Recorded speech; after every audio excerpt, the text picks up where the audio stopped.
Okay, everybody, we are live on YouTube. Good afternoon, good morning, good evening, good day, one and all.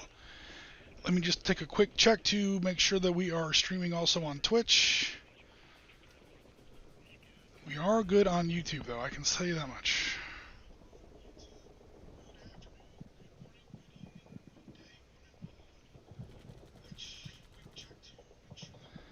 Alright, looks like we're also live on Twitch. Cool. Good afternoon, everybody. One more time, I am your host, Oriskany Jim, and welcome to another episode here on the Sitrep Podcast. I am joined today by my friend Damon. Damon, how you doing, sir? I'm all right, mate. How are you? All right, cool. And Jen, if we could please get a sound check for myself, for Damon, and for the ambient sound effects in the background. Let me know if you can hear light gunfire and like ambient radio chatter, please, as soon as you can.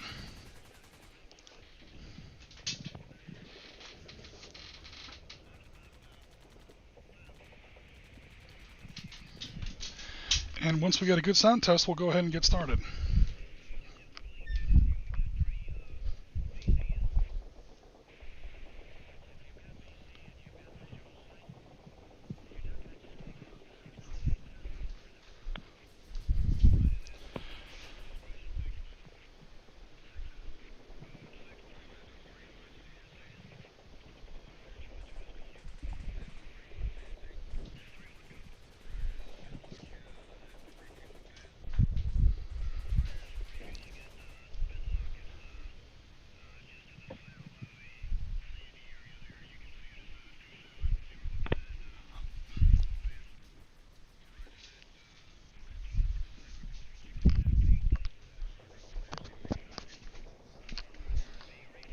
We'll also give just a few more minutes for people to log on.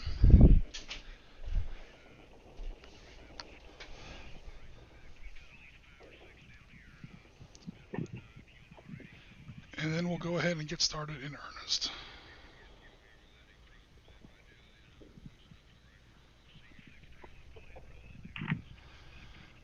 Sound effects are live. Jen hears me. Okay, Jen was still trying to log on. Do me a favor, Damon. Give me one more sound test, and then we'll get started. Hello, hello. 1, 2, 3, 4, 5. Cool. Then, Jen, if you could just please confirm that you can hear Damon, and after that, we'll go ahead and get started.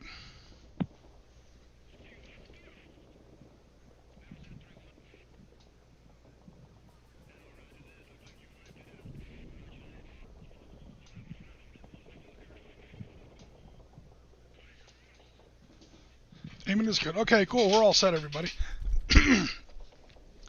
So, thanks again, everyone, for stepping out or for coming out for another episode here on the Sitrep Podcast. We are live on both YouTube and on Twitch, and we have a good sound test, so we're finally ready to get started. All right, guys, so we've heard what people have been saying in our discussion over on our podcast. We're going to not exclusively, but definitely put about at least 50% focus back over onto strictly modern combat, post-1945 historical wargaming here on the Sitrep Podcast. Okay, for some reason Twitch is not playing.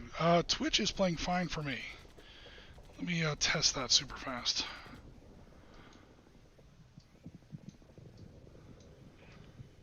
Let me just see if this issue is on my side or on my engineer side, so to speak. It works fine for me. Scribbling on the screen. Totally, yeah. All right, Jen. It may just be something on your in your PC or something. Don't worry about it. But it's working for me and Damon. Okay, so yeah. So like I was saying, what we're gonna do is we're gonna try to put a little bit more focus. Again, we're not completely walking away from modern combat, from historical combat, but we are gonna put a little bit more on historical. I'm sorry, on modern. So post 1945. To that effect, we have taken our recent system that we have developed, heavily influenced and inspired by Force on Force, admittedly, that we developed for the transit game on our 13 Days to 13 Hours project. And what we're going to do is we're going to try using that, because I would hate to have put all that work in. We've been chipping away at that for most of 2020.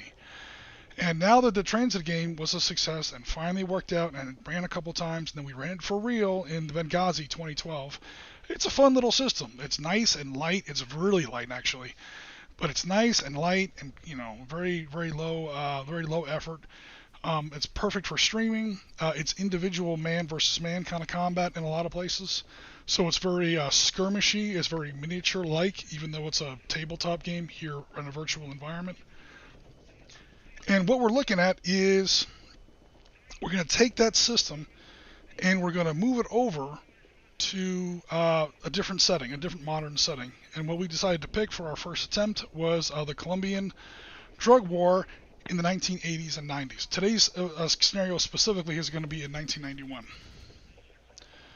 Okay, we now have confirmation from our little engineer that Twitch is now working fine. Okay, cool. I think it was working fine for me before, but now we know it's working. It's all good. Let me make sure there's nothing going on, Mr. Chat. Mr. Chip, how you doing, sir? Welcome to the jungles of Colombia. Here we go with some more modern wargaming.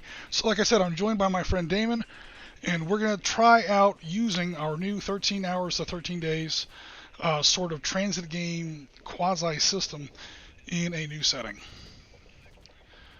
So our background is, for those who may not know, Colombia, South America, was a really kind of a screwed up place in the late 80s and early 90s. It was more or less caught in what amounted to a three-way civil war. Obviously, there was a pro-American right-wing government in Bogota that was just not very effective. They had a lot of problems. They had a huge leftist, pro-communist sort of a insurgency going on out there in the jungle, which is bad enough. Again, Cold War in the late 80s, early 90s, this is kind of what was going on, and pretty much all over the world, 70s, 80s, and early 90s. But what made Colombia a special case was there was drug money. Huge drug production pipelines, gigantic pile. I mean, people were building, houses out of stacks of $100 bills. It was just absolutely sick amount of money. And they could literally just buy their own army. They could buy their own government. They could buy their own military. They were buying huge swaths of the country. Anybody that even tried, they called them narco-terrorists. The biggest one of the day, obviously, Pablo Escobar was, knocking aircraft out of the sky, loaded with passengers. He was straight out PLO in Colombia. He was insanely powerful, way more powerful than anyone like him should ever be. So that was literally a third faction on a national scale. So what we've got here is a little slice of Colombia, northern central Colombia, generally speaking, near the city of Medellin, where the Medellin Cartel was more or less centered. Obviously, it had areas all over the country, especially the northern part of the country. And what we're going to do is we're going to take a look at a sort of a skirmish, kind of a drug raid at a Medellin Cartel processing plant up here in these northern mountains. Again, we're using our system that we developed for Benghazi. We're going to try to see if it works in the jungles of Colombia. And here is our opening map, which I zoomed out a little too much. Oh no, there we go. So hopefully you guys are seeing that okay. Amanda, Rasmus, thank you very much for coming out. We are going to, we're going to the jungles of Colombia today. We're going to see what's up. We're going to see if Damon can lead a Colombian and American DEA, Delta Force, and Colombian Airborne Ranger strike force to take out this little Colombian processing station we have here in the northern Medellin Mountains of north central Colombia. It is the most violent, just because I wanted to pick this, it is the most violent phase of that drug war. It is 1991, 92, and finally early 93. I think they finally got Escobar and they shot him to death on that rooftop. But when the war got to be its absolute worst is when Pablo Escobar was going down. When his empire was finally falling apart and everyone kind of turned on him all at once. They all smelled blood in the water. He was suddenly fighting not only the U.S. Army, he was fighting the U.S. the U.S. Army, the U.S. DEA, the Delta Force, pretty much the full power of the Bush administration. Number one, he was fighting the Colombian government, obviously, in Bogota, which was allied with the Americans. He was fighting FARC leftist guerrillas. He was fighting his rivals in the Cali cartel in the southern part of the country. And he was definitely fighting something we're probably going to see on today's table, a little group of guerrillas called Los Pepes. People exploited, or people, what was the word? People exploited by Pablo Escobar. These were the worst vigilantes I've ever heard of. These are, technically, I don't want to say good guys. Trust me. Read up on these guys. They're not good guys. But these are anti-Colombian cartel vigilantes. You think they would be good guys. They took it way too far. If you were a 16-year-old daughter of a lawyer who once took a bribe from Pablo Escobar's lieutenant's second cousin 15 years ago, they would kill you, they'd kill your boyfriend, they'd kill your dog, they'd kill the guy who sold you coffee this morning. Anyone with even the faintest connection to Pablo Escobar, they would publicly dismember. This war got really, really nasty. I bring that up because those are your quote-unquote friendly guerrillas in today's game. You may actually see some of those guys on the table today, depending on what Damon can do with his interpreter, so to speak. So for people who may have checked this out in the past, hey, what's going on, guys? How you doing? Welcome to the chat, sir. Jen, no, you were not here in HK Ops. HK Ops was Venezuela. This is Colombia. Get your South American geography straight, woman. No, I'm just kidding. Very glad to hear that you're doing good, Chip. Okay, so we talked about it a little bit before the stream started. Damon and I are going to play this game. I am playing the Medellin guerrillas, or the drug cartel guys, and Damon is going to go ahead and play the DEA/Delta Force/Colombian Rangers. So he's got a small force of mixed Americans and Colombians. Unlike our 13 days to 13 hours game, he is able to not start from a certain point. Again, in our 13 days game, it was a CIA annex. He's trying to get to an embassy game. Here, he has much more freedom. He's got to get to as many of these yellow objective hexes as he can. He doesn't have to occupy them. He just has to be in them for at least one turn. Once he's in there for at least one combat phase, his guys basically start a fire or throw in a demolition charge or a white phosphorus grenade, a thermite grenade, and they blow it up. His objectives include the North Coca Fields. Let me get my little scribble tool here going. The North Coca Fields, burn those things down. The South Coca Fields, burn that shit up. The processing plant, definitely blow that place up. Where the cartel handles its aircraft, and where the cartel oops, my tool's going a little crazy on me here. And where the cartel handles its shipping. So these are the 5 areas that he is tasked with blowing up. He doesn't have to occupy them. He literally just has to get there, spend one combat phase there, and it's toast. Mark it off the map. Obviously, he's just trying to get as many as he can.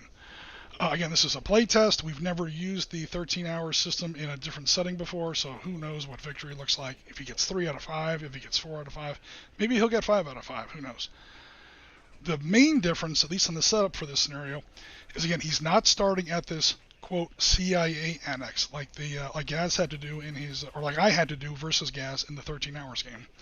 He can come in. He was inserted by helicopter overnight. He can come in from any table edge. So far, Damon, where are you coming in from with your guys? We're approaching from the west in 2 teams, one on the northwest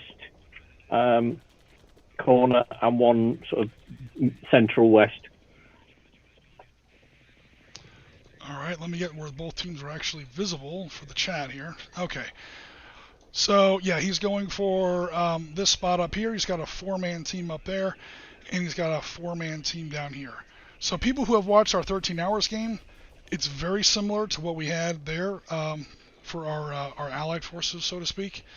Again, a mix of Colombians and Americans. There's 1 extra assault rifle person in the group, so he's got a total of 7 combat operators. And rather than an interpreter, he has a criminal informant. He has a high-ranking, his name is Esteban, he has a high-ranking former Medellin associate who has now turned, and for protection from Los Pepes and also from extradition to the U.S. and prosecution by the Bogota government, he has basically flipped. and he's now working for the government, working for the Americans. And what he's going to do is he's going to pretty much do what the interpreter was doing in our Benghazi game: talk to friendly militia, talk to hostile militia, trying to turn them ambivalent, talk to ambivalent militia, try to turn them friendly. Pretty much the same thing, except, slightly different background story. Mechanically, pretty much identical. Okay, so my guys are pretty much scattered around. I have pretty much pistol guys out in the fields. They're probably watching workers, civilians or whatever, working the fields. I've got some more running around down here. I've got heavier teams by the aircraft facility. I won't call it a hangar because it's anything but. Some really heavy guys by the processing plant. Some guys in here just chilling. What else do I have here? Oh, I have got a couple teams over here in my shipping area, and I do have one Medellin Cartel technical. There is one little Toyota over there with a 50 cal on the back. So word to the wise on that one. The aircraft counter here is movable, but for this game, it's pretty much just terrain. It's pretty much just decoration and sort of an objective counter or whatever. I mean, that hex there is the actual objective, obviously, because it's marked in yellow. But yeah, that's pretty much an airfield out there in the middle of the jungle that we see here. That completes this little, middle of the jungle kind of Medellin Cartel facility. So that's pretty much all the setup, guys. Any last questions or comments? E.S. Taylor, what is the hex scale? Great question. So let me get started here. It's all cool, no political correctness going on. Oh, okay, hold on. Not intending to be politically correct, but the Colombians are a bit off. Yeah, Colombians in the late 80s, early 90s, the Colombian country in general was an unfortunate place. There was a lot going on there. It was almost like the Syria of the late 80s. In that not only was there a civil war going on there, but there were additional factions. It wasn't just a two-way war. Unlike most wars, Colombia in the late 80s, and it's still a little bad, but definitely in the late 80s, early 90s, and like Syria today, is the factions never really coalesced into two coalitions or whatever. Usually like World War II started off not Axis and Allies. There were these guys over here, the Russians were doing their own thing, the Japanese were kind of on both. There was a lot going on. It wasn't until 1941 or so that these two, that any kind of teams formed. That happens sooner rather than later in most wars, where a bunch of people jump in, everyone's got their own agenda. But sooner or later, people kind of realize, usually sooner, that, the enemy of my enemy is my friend, and then you end up with like an Axis and Allies kind of thing. That never happened in Colombia, and that has so far never happened in Syria. Those are the worst ones, where it's literally a royal rumble. Everyone is just going crazy. So, yeah, E.S. Taylor, I get it, and I agree. Totally true. And they take things too far most of the time. Los Pepes, absolutely. Los Pepes were off the friggin' chain. Friendly militia is being very generous to them. They were straight out vigilantes to just murderous thugs. I mean, a lot of them had family murdered and kidnapped and tortured and, really, really badly abused by Escobar and his associates. Nevertheless, holy crap, man. They really took it over the edge. Okay, so the original question, was hex scale. In the original 13 Hours game, it was 90 meters to the hex. So it's probably not that big here. It was 90 meters to the hex in the 13 Hours game because I was trying to get we had a satellite image of the actual area between the CIA annex and the embassy compound. And, we had those streets literally photographed, and that was the basis of our map. So we had really accurate data for this. This map I kind of whipped together this morning. So it's probably a little smaller than 90 meters to the scale. But yeah, in fact, it's almost definitely lower than that because it's not not really an urban setting. But it's roughly like that, between 50 and 90 meters to the hex. Great question. There had better be poofs. There are always poofs. Judging by the rows, 40 to 50 meters. The men obviously are not to scale. The vehicles and aircraft are definitely not to scale with the map. The roads, 40. That's actually not a bad guess. What I'm kind of going by is the very, very rough grass airfield. That airfield has to be at least a little wide so aircraft can land there somewhat safely. I mean, it's not exactly JFK. We're talking about a grass field in the middle of the Colombian mountains. But it is a functioning airfield. Okay, so we have our little turn sequence here, and let's get started. So we're going to determine the threat level. Okay, we already know the threat level is tense. Again, for people who remember our 13 hours game.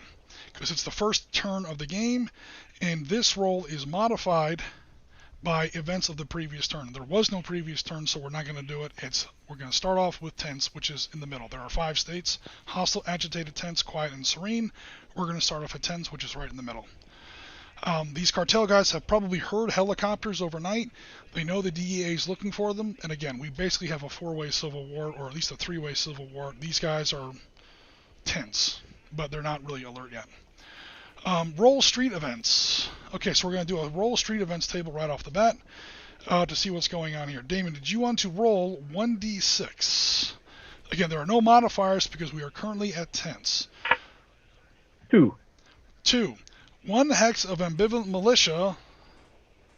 1 new hex of ambivalent militia appears. 5 plus, that includes a vehicle. So I'm playing the militia. Roll d6 plus type militia places. All right, cool. So let me go ahead and fire. So basically, a little bit more militia has already arrived. One big thing in our game system here, guys, is that we wanted to get a very protean militia. The militia is very, very fluid. You literally never know who's on whose side. Obviously, Damon's forces are much more organized. They're trained and so on. My guys, who knows, man? I mean, half of them are probably on coke right now. It's a madhouse. When you play the militia, Gaz can attest to this. When you play the militia in this system, it's an exercise in how you can war game when you don't really control your army. But I do get to place these guys. However, they start off neutral. So I could be literally rolling up my own enemies right now. But we're looking at 4 guys. Okay. 3, they do not. Oop, that was a 3. Sorry. Does not include a vehicle. So I've got 4 guys. And those 4 guys are, oh shit, 2 6s, that's 2 RPGs, some badass bandits just showed up, 2 RPGs, a submachine gun, and an assault rifle. Oh god. Alright, hold on everybody. I am prepared for this. Over here to our ambivalent force, I should say. What do we say? 1 RPG. No, 2 RPGs. Holy crap. 2 RPGs, those are the 2 6s, a 3 and a 2. That's a submachine gunner, and a 3 was an assault rifle. I'll show you guys that chart in just a second. There's a chart that actually sort of drives that, if anyone's interested. But basically, no one really knows who's running around out here in the jungle and kind of where they are. Sometimes I will control the militia, the ambivalent militia. Sometimes Damon will, until they actually coalesce into hostile or friendly militia. Friendly or hostile being from, of course, Damon's perspective. Okay, so those 4 guys just showed up, but neither of us really controlled them yet. That was the next phase of the turn sequence. Hostile, ambivalent moves. Okay, so the ambivalent militia is going to just generally roll around here. Alright, so I'll roll to see which one of our guys control, or which player controls each group. We'll start off with the ones in C3. And that is odds. A 3 is odds, so that means Damon gets to control them. Damon, for this turn, you control the militia, or at least the movement, in Hex Charlie 3. These guys right here. Where do you want them to go? They have a movement rate of 3.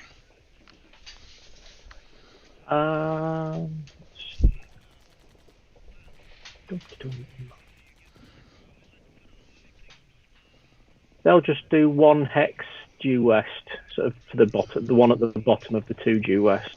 Alright, so they go to Bravo 3. Okay, next batch of ambivalent militia is 1. You also control them. That are these 3 guys here in the south. They're in Delta 14 right now. Where would you like them to move?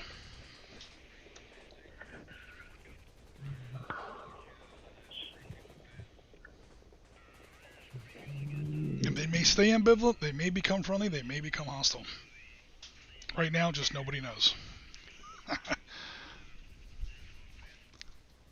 1, 2, 3.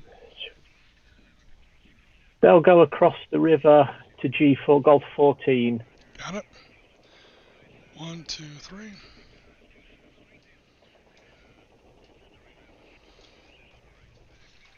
Okay, now the super hex, the ones that just showed up. Alrighty. I get to control them with a 4. You know what? I'm going to go ahead and say that 1, 2, 3, they're going to come apply for a job. Hey guys,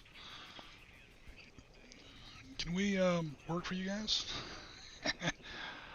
Alrighty, we have, I think, 2 more hexes of ambivalent militia.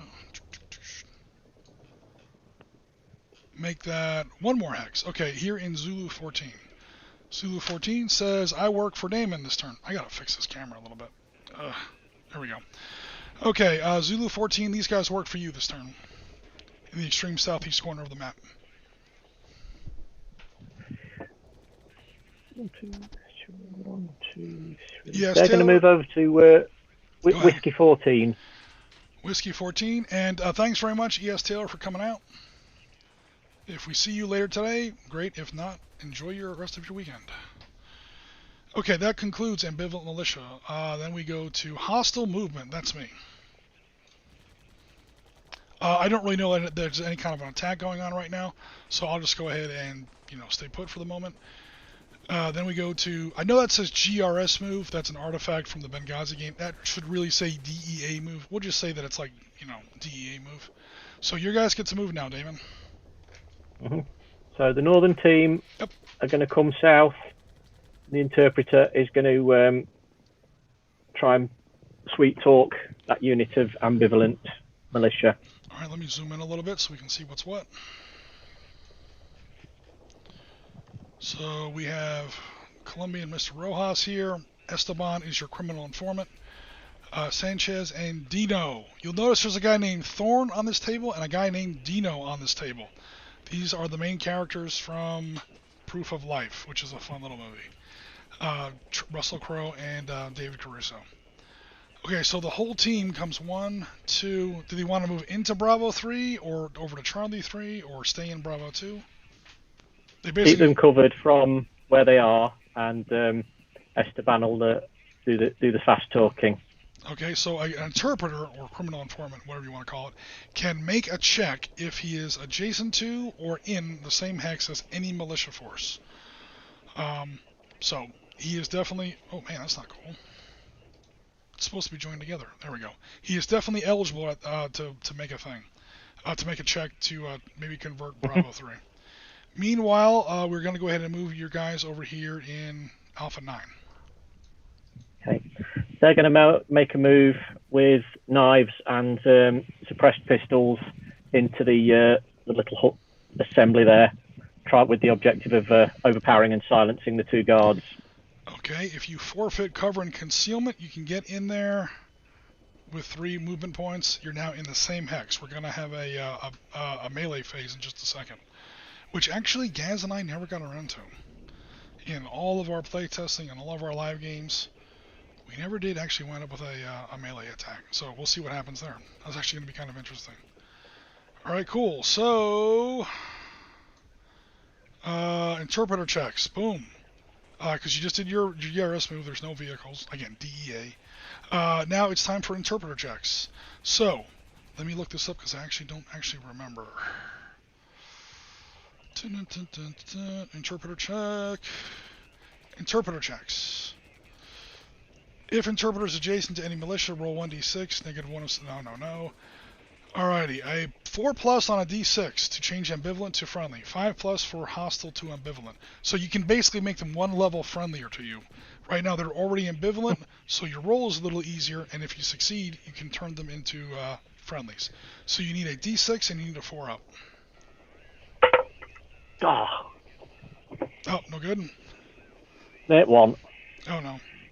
Let me see if I can get your webcam up here. I don't want it that big though, please. Oh no, the whole screen. No, it's not really working out here. All right, I'm just gonna have to, just tell us what you Yeah, roll. no worries. All right. All right, cool. So right now they just stay ambivalent. They're just like, hey, yeah, they don't attack you. They don't get hostile. I mean, but they just, they stay ambivalent. Okay, then we go to GRS firearms combat. He's saying, I don't want to do firearms combat. I want to do melee combat instead. We never ran across this really in our Benghazi game. But basically what we're going to allow to happen is, okay, you technically would normally get to shoot first now. But what we're going to try and do is we're going to say, you know what? I'm going to try and do this with a melee phase instead of close combat and assault phase. If any of these Medellin Cartel guys in that hex survive this, which I doubt, but if any of them survive this, we then, of course, move immediately to hostile firearms combat. They will shoot back at point-blank range, and if not kill anybody, definitely make some noise.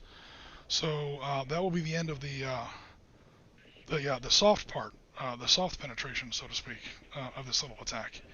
But for now, holy crap, man. I don't like these cartel guys' chances. Because not only are there 4 government troops in here, or government operatives, but they're like really badass. And there's 4 of them to 2 cartel guys. Oh god. In fact, we've never done melee attack. I have to literally look that up again. Close combat. Note that all close combat takes place at the end of movement, end of small arms fire. Close combat pretty rare. Yeah, right there. Close combat is expected to be pretty rare in this game. Of course, that's literally the first thing Damon does. So that's cool. I just have to find where the hell my close combat rules are.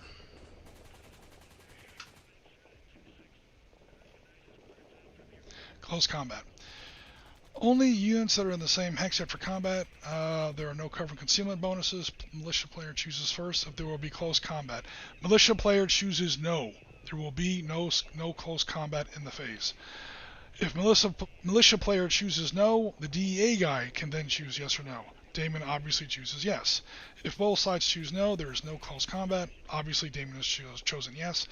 If either side has chosen close combat, all figures must be engaged. So, yeah, you can't have, like, one guy on the side chewing popcorn while everyone else is in a knife fight. You also, Damon, can't ignore one guy. Now you've started a smackdown in the actual hooch. Alright, so GRS players must fight, air quotes, alone. This is kind of weird because for once the government actually outnumbers the militia. Okay, there's the main gist right there. Each GRS figure gets a D10. Each militia figure gets a D1. I'm sorry, a D8. Alright, cool. So, this is going to be pretty simple. You've got 2 guys versus 2 guys. I'm assuming you want 2 guys to attack one guy and 2 guys to attack the other guy, or do you want 3 and 1? Yep. Okay, cool. So 2 and 2. 2 on 1. 2 on 1, I should say. Alright. Cool. So, you will roll 2d10 on this guy, and I will roll 1d8. 10 and 9. 10 and 9. My best roll was a 3. That first guy is very dead. Sticky stabby. That's the end of that. Yeah, like I said, I don't like these militia guys' chances. They were literally like sitting there like probably smoking pot and watching soccer on TV. 4 elite American Delta Force just literally jumped in the back window with bayonets and knives. That's going to be a very quick encounter. A very unpleasant meeting. Meanwhile, let's see what Atkins and Baker do versus our second cartel guy. Again, 2 more D10s. 6 and 8. 6 and 8. I have a D8. I don't like my chances. I roll a 3. He's also dead. Mission accomplished. That hooch is clear, and there's still been no gunfire.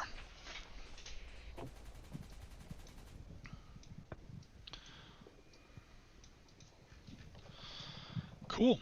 So then we go to... that was pretty much GRS gunfire phase. Does I keep calling them GRS. They have no line of sight on anybody up here unless they want to attack the ambivalent militia. I assume the answer is no. Nope. Cool. Do we go to militia or cartel gunfire phase? Technically, there's a line of sight here, but for purposes of narrative, just because it's kind of fun, I'll have to make up more robust rules for this later. You can declare that your guys are inside the building, and therefore we didn't see that yet. Mm-hmm. Um, so this group will not fire on your guys in the building. Oh, quick note, Amanda, you might get a kick out of this. I did make the cartel boss our favorite guy. You know who we're talking about here. Poor. Of course, now I can't find him because I zoomed in too much. Yeah, Grandpa Jerry is now a cartel. He now runs a cartel somewhere in Colombia. He's like Brandon Fraser in Bedazzled. You guys ever seen that movie? I am a Colombiano traficante. Okay, so there's our boss for the battle. But other than that, nobody else really sees anything yet because there's only two groups of DEA agents on the table. One of them has no line of sight on anyone, and even the one that kind of does, he made a silent kill, so I'm just going to go ahead and leave that alone for now. Long story short, take your first shot of the day. That is the end of a very non-eventful hostile firearms phase. Close combat phase, we kind of just did that. Bleed out checks, no friendly units or no friendly operators have yet been hit. Victory check, no hexes. We go now to turn 2. I told you this game was fast. Let me check Mr. Chat. Dun, dun, dun, dun. Time to blow yourself up, wrong place. There's one more on top. Did I miss somebody? Ambivalent militia, are you talking about? One more on top? These are hostiles. They are guys just kind of watching the coca fields. Did I miss Oh, I did. Sorry. Thank you, Amanda. Appreciate it very much. Let's quickly fix that. 5. These ambivalent militias up here, back on turn 1, where did you want them to move up here in Tango 2? Good eye, Amanda. You need to run this game, Amanda, and give me a break. Give me a week off. All right, everybody, that's an official Sitrep announcement. Amanda's going to be running our game next week. All right, for now, these guys work for you, Damon. Okay, they're going to go southeast, so out, wander across the airfield.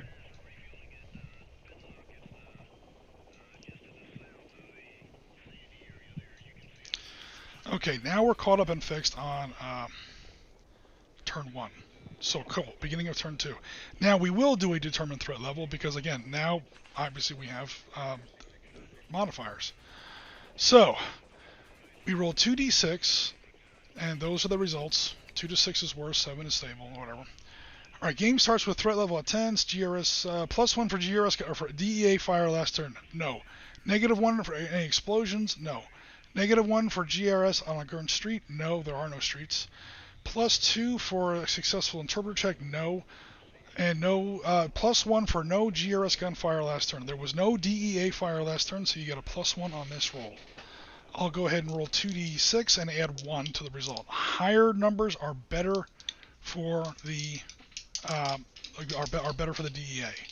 Better for the friendlies. High roll. So there's add 1 to this roll because Damon made sure he did not fire last turn.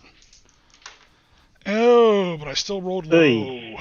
That 3 becomes a 4. It goes down 1. Somebody called that hooch and no one's answering the phone. That's the problem. We are now -1 agitated. All right, Damon, roll 1d6 on the street event table. The bad news is you have to subtract 1 from your roll based on this -1 modifier right here. 5.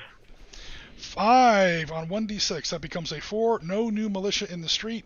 Cool. So nothing happens on the street event table.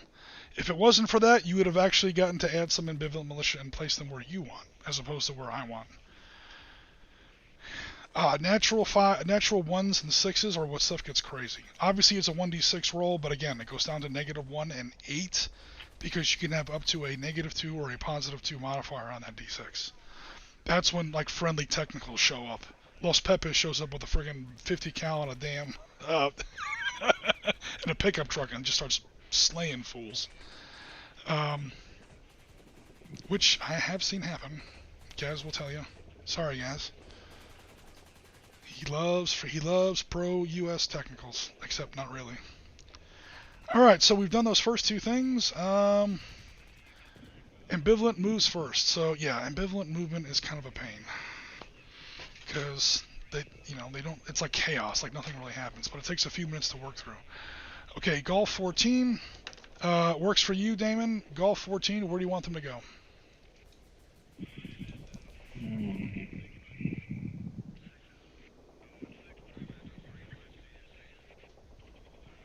What are they doing? So they were just heading up towards the road, weren't they? Well, yeah. Yeah. I sent them across the river. Okay, so yeah, they're going to keep moving northeast, past just to the north of the Southfield. Just the north of Southfield. Okay, so like 1, 2, 3, or something like that. They're now in the same hex. Okay, yeah. I don't have rules for that yet. That's cool. All right, the group here in K12. Let's see who they work for. They work for you as well. Holy crap. All right, where's the big... This is the group with 2 RPGs in it.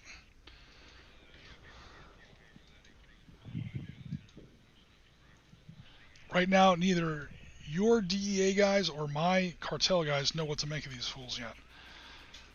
Although Jerry's about ready to come out of his hut and say, "You guys want a job or not? If not, get the hell out of here." Just for fun, I might have my cartel guys open fire on them. They'll become friendly, but they'll also be dead. They're heading northeast towards the aircraft parking bit. Northeast. 1, 2, 3. Alrighty, let's not forget any this time. Alright, we have the ones here in Whiskey 4. Let's see who they work for. God damn, dude, they work for you as well. You already control all the ambivalent militia. You haven't even made any interpreter checks yet. Alright, these guys here. They'll head south. Alright. And we had one more group down here in Whiskey 14. Can Damon make it 4 for 4?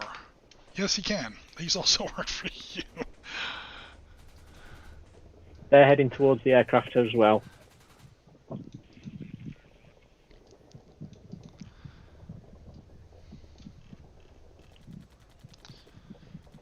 Alrighty then. Cool. We then go, that's the end of ambivalent militia. Let me triple check so Amanda doesn't have to save us again. All the groups have moved for ambivalent. There's a total of 4 on the table. Awesome. At least at the moment. We now go to hostile movement. That's me.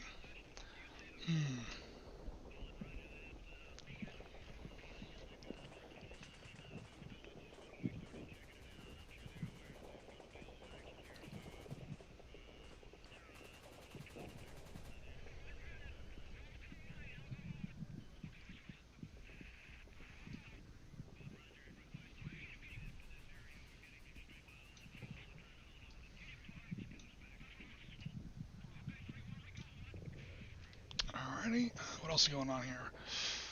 1, 2, 3. Oh no, there's DEA guys up there in the north. Let me not abandon the north fields yet.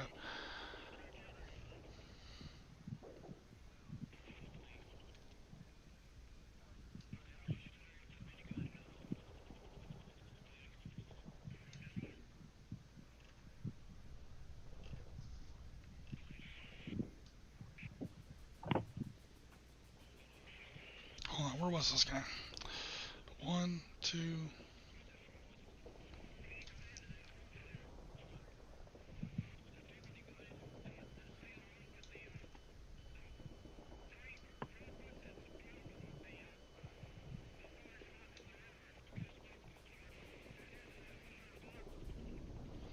No, I can't really see that. Oh, yeah, I can. Yeah, I can. Actually, I can see him from where he is right now. I literally have a straight bead right down this group here. Okay, make sure I have no friendlies in there, because I'm going to do something stupid in just a second. Alright, that's going to be almost it for my movement. There, that's it for my movement. Does the group next to me move?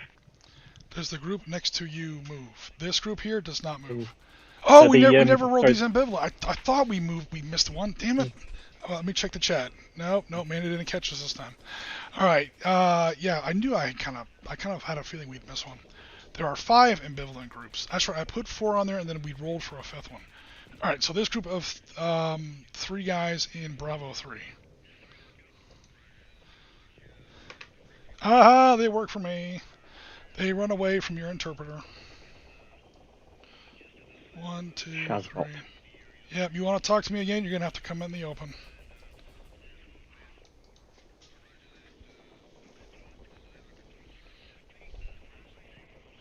Okay, cool. Thank you. Good call. Although you probably shouldn't have said anything. Okay, now we go to, I think, your movement. GRS. I keep calling it GRS. DEA movement. Yep. DEA movement. You've got 2 basic groups.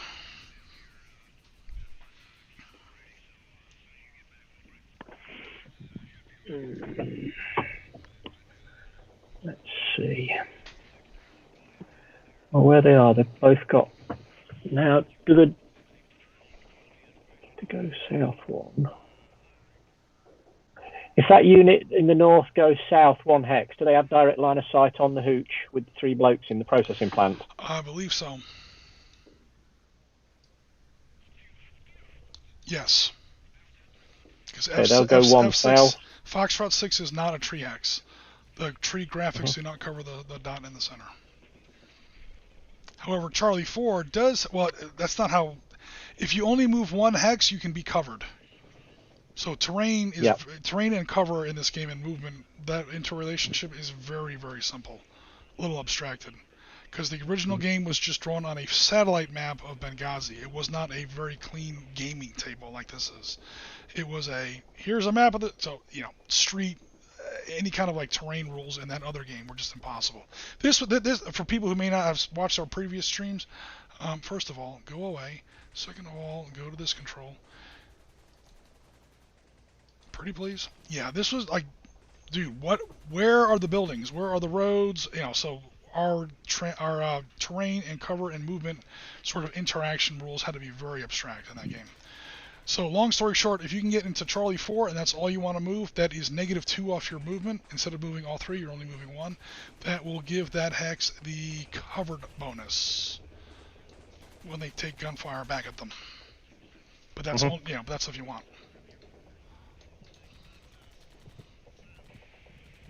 So for people in the chat, the movement rate is 3. If you only move 2, you get to be concealed. If you only move 1, you get to be covered, which is actually a little bit better. If you don't move at all, you can be covered and concealed. Pretty much, you spent your movement phase digging in and hiding. And you are damn near impossible to hit.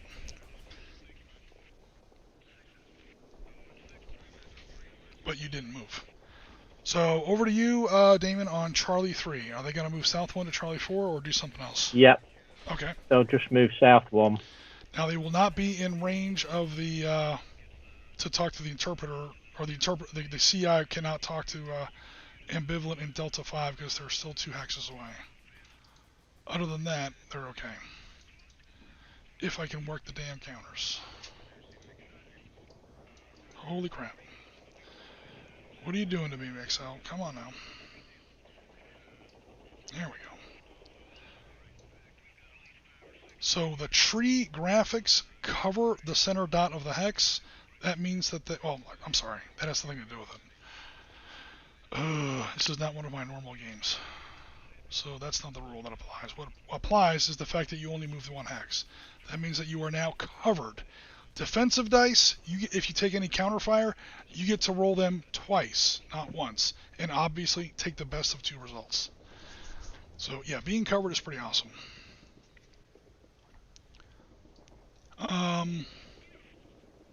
Okay, and now that leaves us with this group down here. Where do they want to move in Delta 9?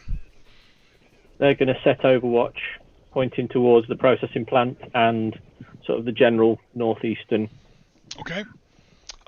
Yeah, you know that the guys in the processing plant are there.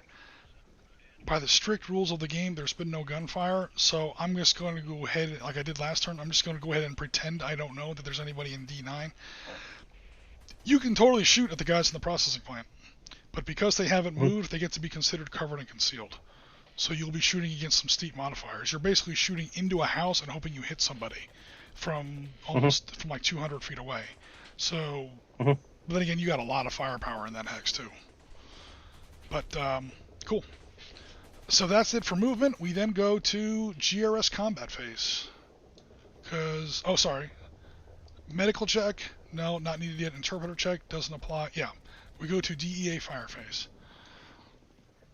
So if you're the northern team Yep. are going to open fire on the processing plant. Go loud. Alrighty, we have straight out gunfire now. That's freaking epic. No more sneaking around. We are now hot. Okay, what weapons do we have in there? We have Dino, that is David Caruso's character. Arturo. Dino? Oh, yeah. There's some good combat scenes in that movie. Alright, so you got a sniper, a saw gunner, and an assault rifle guy. Esteban is just like, oh man, don't shoot me. Notice he does not have a gun code on his counter. So yeah, he's not shooting at anybody. They're not going to give the former drug cartel guy a weapon and then turn their backs on him. He's not that trustworthy yet. Okay, cool. So yeah, range is not a thing in this game. Pretty much if you can see it, you can hit it. These guys do, however, get cover and concealment. So they will roll all of their defense dice twice and add 1 to the best result. So yeah. Which guy do you want to shoot first? We'll hose the building with the saw. The saw. Okay, you got 4d8s on that. How many? Now you don't have to roll them all at once. You got 3 possible targets in there. So do you want to roll like 1 on 1 and then see if he hits? In other words, that saw can strafe. It's not, that's the difference between like a couple smaller dice, like 4d8s, and your sniper rifle gets 1d12 plus 1.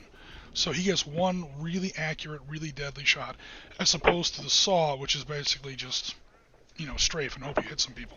So out of your 4 dice, how many do you want to engage your first target, and which is your first target? You have an RPG guy in there, assault rifle guy in there, and a light machine gun. The RPG and the LMG are taking 2 dice each. Okay, cool. We'll do the RPG guy first. So roll 2d8s. 1 and 4. 4 was your best number. I get 2 chances because I have cover to beat a 4. Sorry, to tie a 4, and I get to add 1 to my result. So my RPG guy is probably safe. Let's see. You rolled a 4. I have to tie a 4, but I get to add 1 to the roll. 5 and a 6. Yeah, that RPG guy got hella missed. Alright, that RPG guy says, holy shit. Alright, and the other 2 guys on the LMG. 1 and 3. Oh no, I basically get 2 chances to get a 2. I think he's safe as well. I got a 2 and a 6. Yeah, he's fine. Okay, so that's the saw guy. Then you have an assault rifle person in there, I think. Yeah, Dino with an assault rifle, and then you also have the sniper. Okay, so the assault rifle is a dice each at the same target. Okay, now they roll 2. Now he goes up to a D10. So the smaller the number of the dice, usually the more accurate the weapon. Okay, so 1 dice at the RPG guy. 5. Okay. 2 and a 4. I get cover and concealment, which means that 4 is read as a 5. He barely survived that.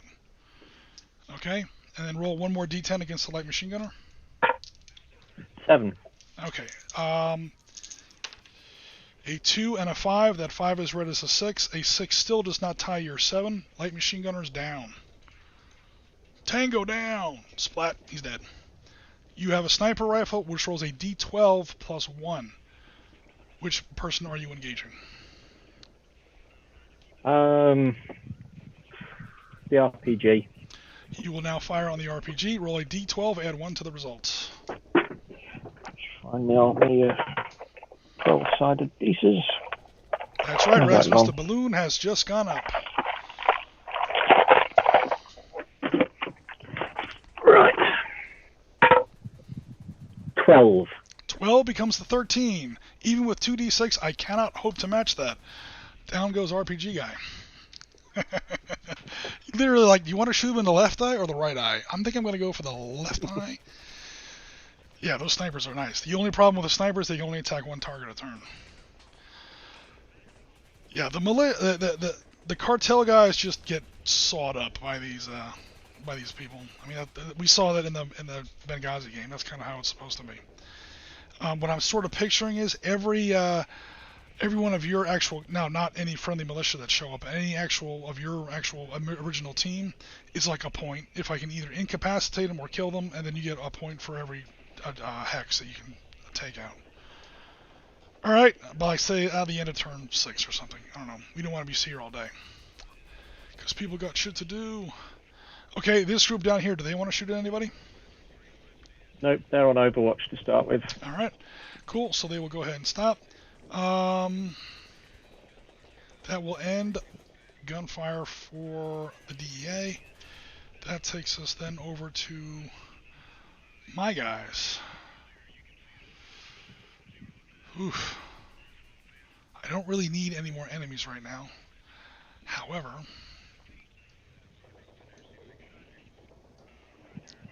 this guy will shoot back at your guys. I can't move. Is there a panic mechanism? Not really. I don't have that yet. I just think if he sees guys moving down the road and people are shooting at him, he might put 2 and 2 together and come up with 6. Oh, I see. And open fire on the ambivalence by mistake. They turned them into friendlies. I should start writing these ideas down. Because there was, I mean, before you mentioned smoke grenades, before the stream actually started, and there was a moment where I had, like, I can't remember, maybe Gaz will help me out here if he's still on the stream. There was like, I had like all 6 of my operators, they had to run across the street to get to this like American consulate, and he had like 3 teams, 2 LMGs, 2 RPGs. I mean, he just had like a corridor of death. He was like, go ahead, cross the street. And my guys are patting themselves down like, yeah, nobody brought one friggin' smoke grenade? One smoke grenade, this game is over. To just run across the street real fast. Nope. So we had to do something else. Okay, but just before your interpreter starts making ambivalence into friendlies, my 3D8, that's my technical here, on the back of my Toyota, my Toyota from hell, he's going to fire 3D8 at these ambivalence. I get a +1 on my roll because I am point blank. So 3D8, add 1 to all these rolls. Super fast. Give me my dice, please. Here we go. Okay, 2, 5, and oof, that's not so hot. Ambivalent militia gets D6s. 1, 1, 1. 5 beats a 1. 5 beats a 2. 2 beats a 1. These 3 ambivalent militia are dead. Grandpa Jerry, 1d4. Add 1 to the die roll. Grandpa Jerry, you didn't shoot anybody in the Benghazi game, but these guys just walked onto your Colombian cocaine plantation, and you're just not going to friggin' put up with that shit. 1d4, add 1 to the roll. That is a, oops, sorry everybody. I add 1 to the roll because I'm point blank range. That is a 3, that becomes a 4. And the other guy rolls a 2. Okay, that 3 got bounced. That was a 3, becomes a 4. This guy gets a 2. Big Jerry just brained this fool out. He walked up right behind him, and he just put 1 on the back of his brainstem. That's the end of that fire phase. Yeah, if no one's figured it out yet, militia tend to get killed awfully fast. I have 1 hostile militia with his little Croatian football club t-shirt in here. Oh, I've got 2 pistoliers in there. Did I bring in any reinforcements? I was going to, but then you killed them all. Oh, crap. Alright, I got 3 pistol guys. They're going to do what they can against these guys here in the woods. Alright. Those guys in the woods moved all 3 hexes, so they get neither concealment or cover. So, in front of Mr. Webcam. D4 in the north, and India 11, +1 bonus. 2 becomes a, 1 becomes a 2 versus a 3. He missed. Second guy. These are D4s, by the way. Actually, Damon got me. They're just D8s numbered twice, because they're easier to pick up than D4s. Guy in the Croatian football jersey. 4 becomes a 3. Again, I get a +1 because I'm point blank, so that 4 beats that 3. That's one guy dead.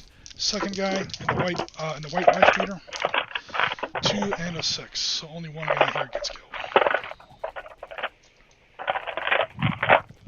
So there's a little miniature gunfight at OK Corral down here. Oof. You looking for dice? Yeah. I just realised that first gunfight I threw my D4s instead of D8s. Holy crap. Oh, no wonder your saw didn't hit anything.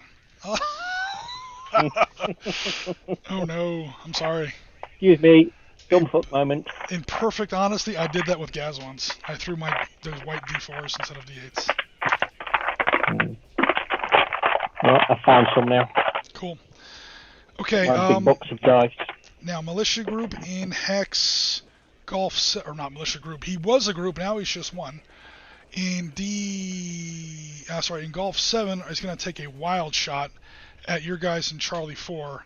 However, you are covered, not concealed. So you get to add 1 to your dice if you are concealed, everybody in the chat. If you are covered, you get to add 2. You get to roll your dice twice. If you are covered and concealed, you get both benefits. You roll twice, add 1, and pick the best result. So Damon did move. He moved 1 hex. He does not get the conceal bonus.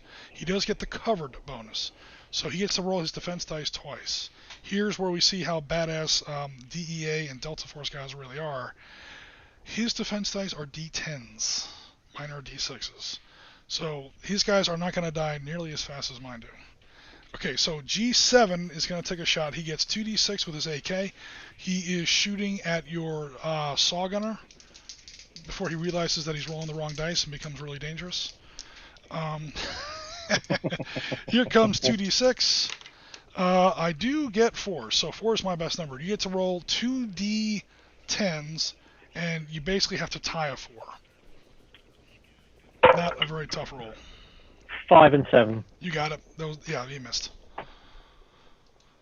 I think that's it for GRS gunfire. Nobody else is in range or position.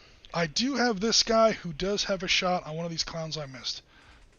He's a submachine gunner, 2d4 versus a d6. No, don't do anything, please. Okay, 2d4 versus a d6. He's not adjacent, obviously, so he does not get to add 1 to his roll. 3 and 3 and 3. That's a tie. It's a miss. Ties or misses. All right, so that's now the end of my gunfire phase, and that will be that. Back to the turn sequence. GRS gunfire, or DEA gunfire, hostile gunfire, close combat, no one's in the same hex, bleed out checks, no one's wounded, victory check, cool, that's the end of turn 2.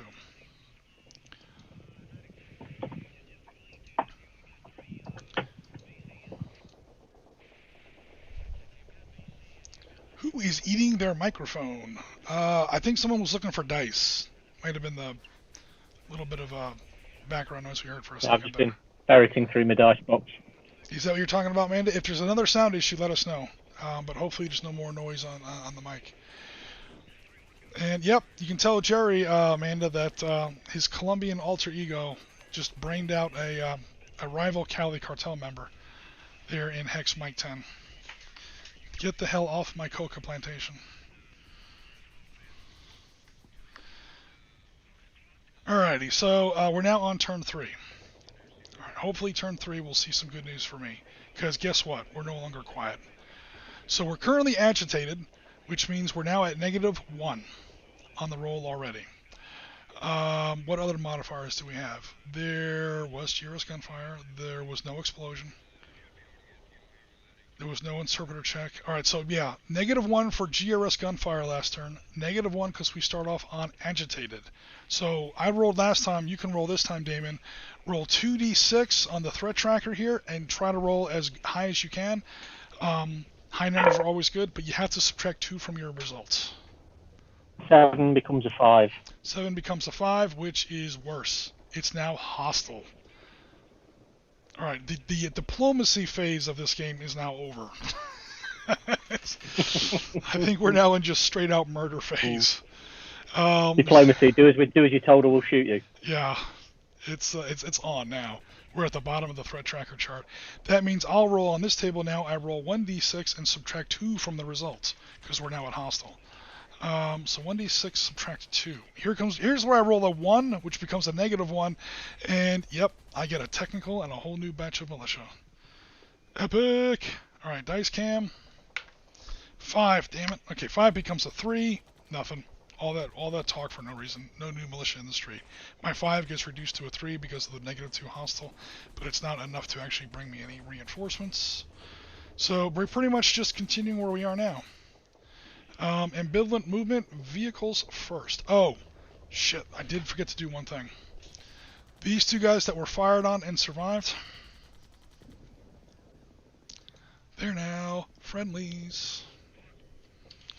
Because, whether or not your interpreter did anything or not, when my cartel guys shoot at them, they are now on your side. So you have 2 friendlies there. If they weren't Los Pepas, they sure as hell are now. Okay, so they do not move with the ambivalent movement phase. They move with your movement. They are now your units. So back to ambivalence. We're looking at the guys first in Delta 5. I control those. 1, 2, 3.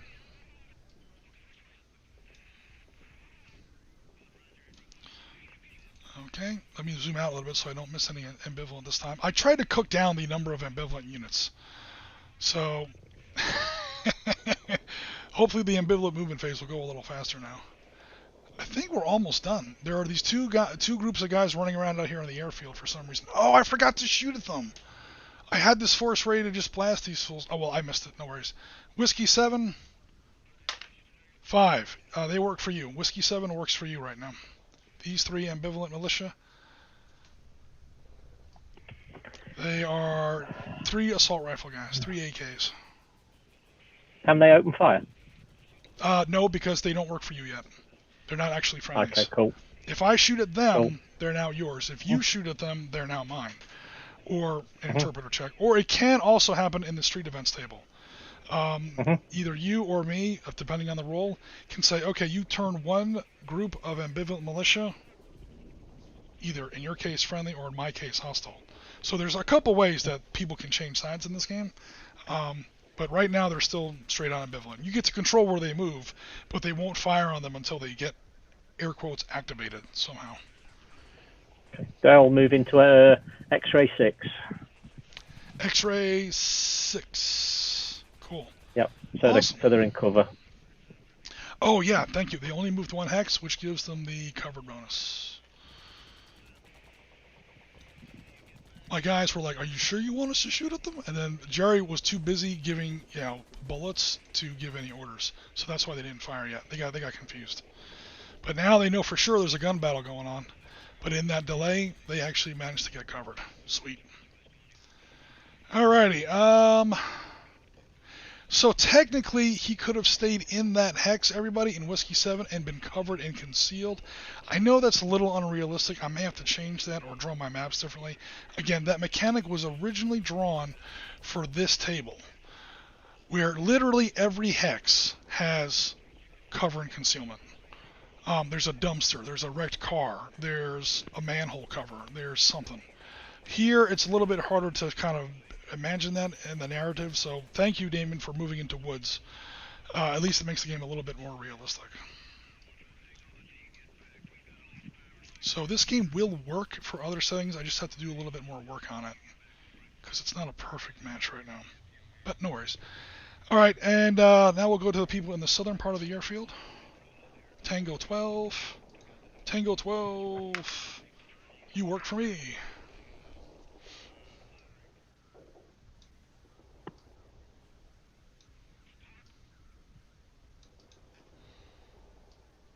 That was kind of what Damon was doing with them anyway, but maybe that'll give Jerry someone else to shoot at. Alright, I think that's it for ambivalent militia. These guys have moved. North airfield is moved. South airfield is moved. Center is dead.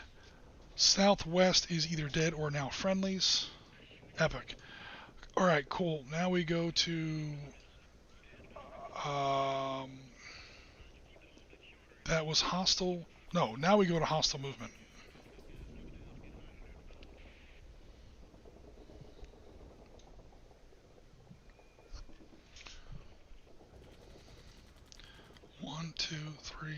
4, 5, 6.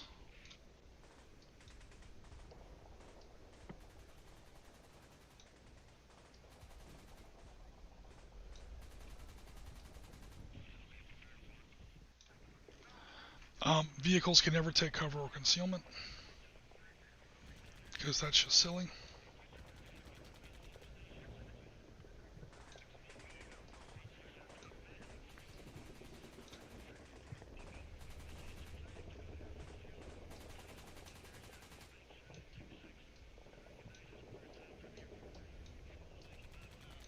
A little bit of overwatch over the north fields.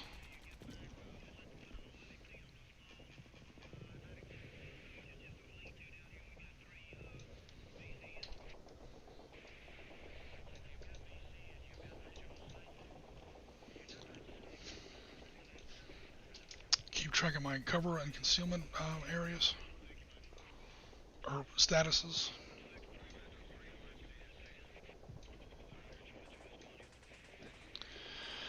Okay, that will handle things for hostile movement. We now go to friendly movement.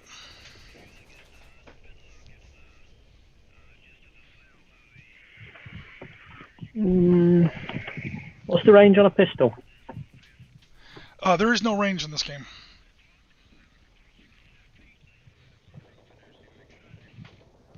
Okay. Oh, actually, we did have a rule for this. Short story, 4. Sorry about that. It's basically the dice code of the weapon. So a sniper rifle is 12, assault rifle is 10, and also the troop quality level. This is blatantly stolen by Force on Force, anyone who's not familiar with Force on Force. Fantastic game, except for the reaction system. So I just took out the reaction system and simplified it immensely. So yeah, the troop quality level is basically your attack dice. So yeah, D8s for your machine gunners. Notice my machine gunners rolled 3d6s. Your machine gunners roll 4d8s. So obviously, you guys not only are more accurate, but they, with the same number, they get a little bit of a better range. So short answer, pistols are 4, because they roll d4. Other d4s obviously are submachine gunners, which just roll 2d4s. Submachine gun fires pistol ammunition, just a lot more of it. You're talking about hostiles, right? Because you don't have any pistols. Yeah. Yeah, hostile pistols is 4. Hostile SMGs is 4. Hostile assault rifles and machine gunners are 6. The 8 is the 50 cal on the back of the technical. Laying on the ground can provide some cover as your smaller target hit. Yeah, there's always going to be some cover. Yeah, cool. What was I going to say here? Manda says that, and Rasmus says, from what I've seen in jungle, there would be roots and undergrowth. Yeah, certainly. It's just that before he was in Whiskey 7, which is a straight-out open airfield hex. So even if there was undergrowth there, they would have cleared that out so that it's a functional airfield. So if there's ever going to be, obviously on the Benghazi table there were no hexes like that. If in future games there's some sort of a hex, like a no cover hex, we'll just have to mark those out somehow or make some kind of special rule. Just make them a different shade of green. Something like that, yeah. Okay, so the northern team Yep. are...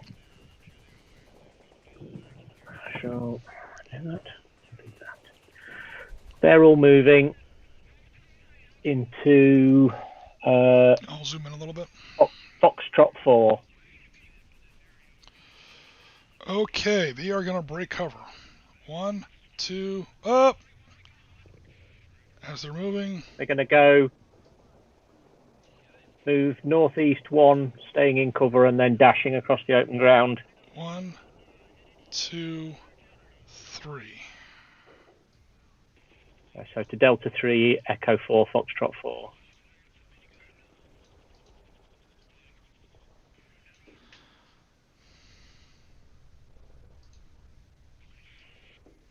Started off there.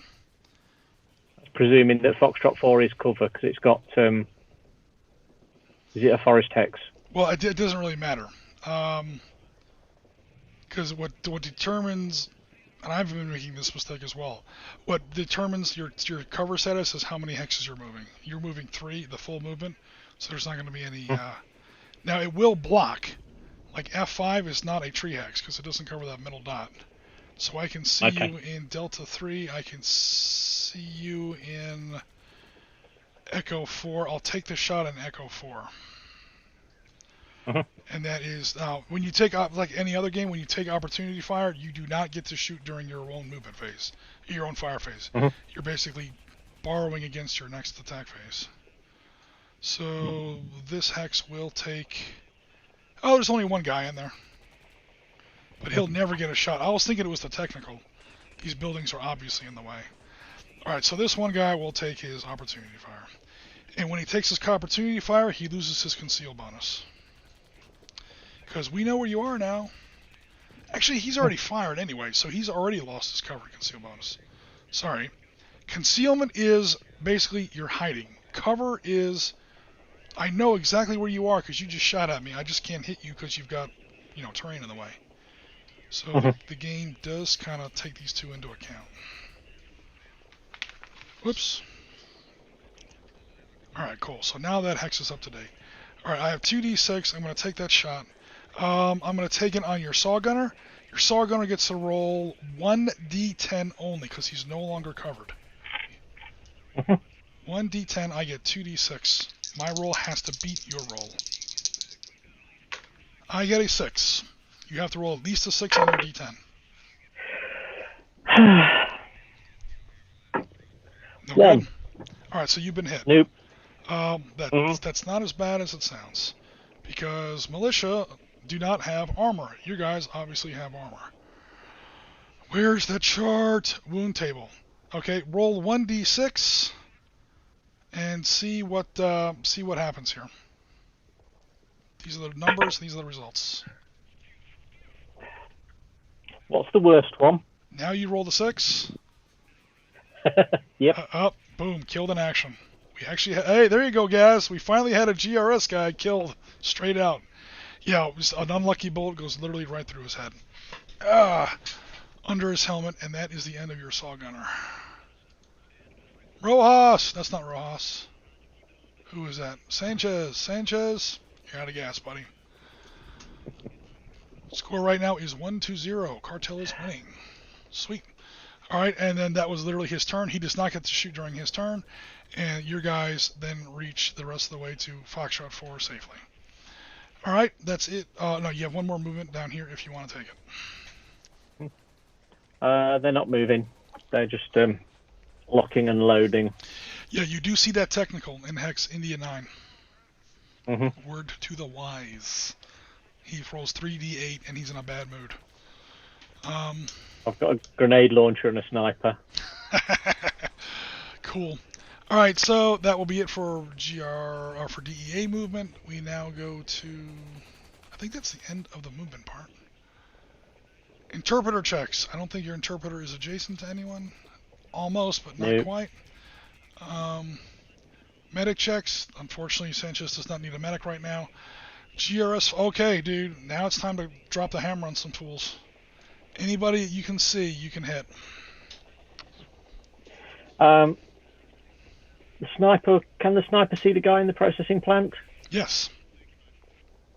Okay, well, he'll do him. I'm sorry. Can the sniper see the guy? Your southern sniper can see him. Yep. Okay. Yeah, that's what I thought. Yeah, and don't worry about shooting through ambivalence. As long as you're not shooting the ambivalence, know there's a battle going on.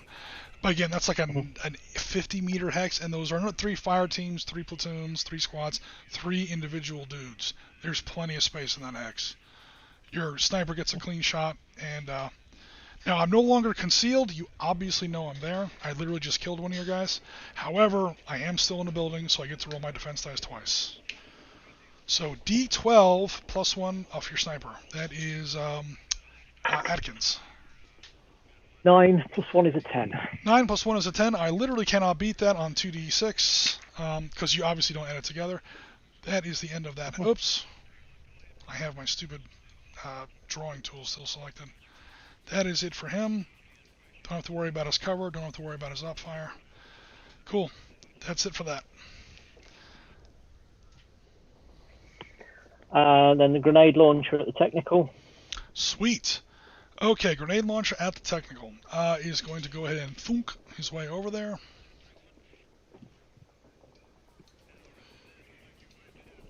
That's Baker. Oops. Damn it. Come on, machine, give me a break. There we go. That's what I was looking for. Yeah, that's Baker. Drops his 40 millimeter HE frag over there on that tree. Again, vehicles can never take cover and concealment bonuses because they're huge compared to people. Ooh, explosive weapons versus vehicles. 180 for each front score, 3D for explosive weapon, 3D. Oof. Oof. Oh my god. Okay, cool. To hit with a vehicle, you have to roll at least a 5. It's a 5 up. It's a very generic, quick and fast rule. Obviously, snipers get to snipers can call shots. Pretty much anybody can call a shot and try to knock the gunner off of that technical. So 1d10 is his attack code. He gets to roll a d10. He has to roll at least a 5 to physically hit the vehicle. 9. Epic. I was actually hoping you would get that. Boom. The grenade hits the vehicle. This is something we never got to do in Benghazi. This is actually pretty awesome. All right, now you get to roll 3d10 for explosive weapons damage. Ooh. And then obviously the results are there. The results are in the roll column. 3 of those take effect. Oh no. I hate my dice. Oh no. 1, 2, and a 3. What are the odds on rolling 444? That's just heartbreaking. Not only did you roll 3 misses, but they were close. The only thing worse would have been 3 5s. Right, it actually did hit it, but it was a flare grenade or something. It was I just painted his hood pink. That's a paint round, oddball. What are you doing? All the cartel guys are laughing at you now. All right. There are still, however, 2 more guys to shoot in that X. Thorn, that's Russell Crowe's character from Proof of Life. What have they got? Is there an assault rifle and a saw? Yeah, 2d10s for Thorn, and Connor has 48. Yeah, that's your second saw gunner. Okay, so the saw gunner will hose the technical. Okay, now the saw gunner and pretty much anybody except the grenade launcher guy can do what's called for a vehicle, can do a called shot. You can subtract 2 from... Oh, sorry. Yeah, you can subtract 2 from your... you don't have to, obviously. Subtract 2 from your dice roll. So maybe not for Connor, but maybe for Thorn. So if you roll an 8, it's called a 6. Again, all you have to do is get a 5. And for every hit, you get to roll over on the other table that we were looking at before. The difference is if you take 2 off of your to hit roll, you get to shift your result on that damage roll up or down by 2. That's if you're trying to actually knock the gunner or kill the driver or do something like that, or aim for the engine, something similar like that. It's an optional rule. You don't have to do it, but it's up to you. You take 2 off, and that gives you the ability to sort of move around on your actual hit locations where you want to. Where you actually want to apply that damage on the technical. So it's D8. 48s. 48. So you'd actually have to roll a 7 or better to get a hit, because you have to get a 5 and you're taking 2 off. If I call the shot, if I just spray the vehicle, then you just roll your 48s, and however many 5-ups you get count as hits.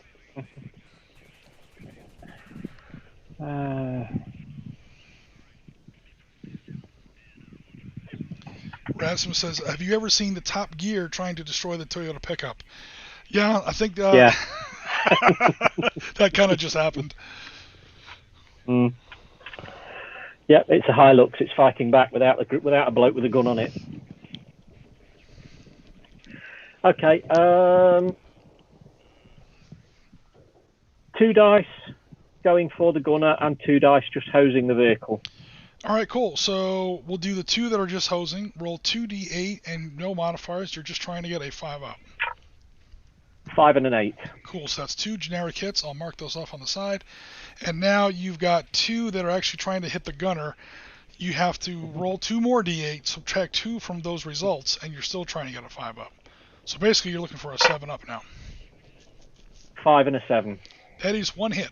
All right, cool. So we'll do the called hit first. Roll a d10, and you get to either add or subtract 2 to your number. It's a 10. Oh my god. All right. Do you want to actually kill the whole truck or what? Because I think yes is the answer to that question. Yep. Yeah, because 10 is vehicle wrecked. It basically blows up. All passengers are severely wounded or incapacitated. Well, once a militia or cartel member is wounded, he's out of the game. That's for if it's a friendly DEA or GRS vehicle. So basically, the vehicle literally goes up in an oily fireball. You could have knocked it down to vehicle disabled. That's if you weren't actually trying to kill somebody. That's if maybe it's a rescue mission, or there's some kind of documents in the actual vehicle you need or something. You actually hit the person in the vehicle, but not the actual vehicle itself, or you disable the vehicle or something like that. But for here, yeah, the vehicle's just toast. And here's where we make Jen happy. Jen says she wanted poofs. There you go, Jen. There are now going to be poofs on the table. We are now poof positive. Oh my god, he just said that. What do you think of that? The blinding wit of my humor there. 1, just knocked that whole thing off there. Boom! There's now a wrecked truck burning in that X. Okay, now you still have your assault rifle guy if he wants to engage somebody else. There are 2 other, well, who knows who he wants to engage. I'll zoom out a little bit. He doesn't have to engage that same hex, God knows. But I don't think he can see anyone else. No, he's got no line of sight on anyone else. So he's got 2 dice, hasn't he? Yep, 2 d10s. I'll put a dice into each of the remaining Okay. tangos. Let me just check something in the history here. How are they covered and concealed? I think I have the wrong cover marker on those guys. Where are they now? They're now in India 9. They moved 3, didn't they? Yeah, but I don't know why they're covered and concealed, though. I don't know why they're there. That can't be right. I think it's supposed to be down here. Yeah, I saw that covered and concealed marker, and I was like, I think I'm accidentally cheating. Yeah, because nobody moved in that southern... In F12. India 12, yeah. India 12, yeah. Nobody moved there. But I had a covered and concealed marker here, which wasn't right. So okay, cool. I'm glad we caught that before I screwed it up. All right, cool. So I think they're both pistol guys. Oh no, you're shooting at Jerry. Are you shooting at Jerry?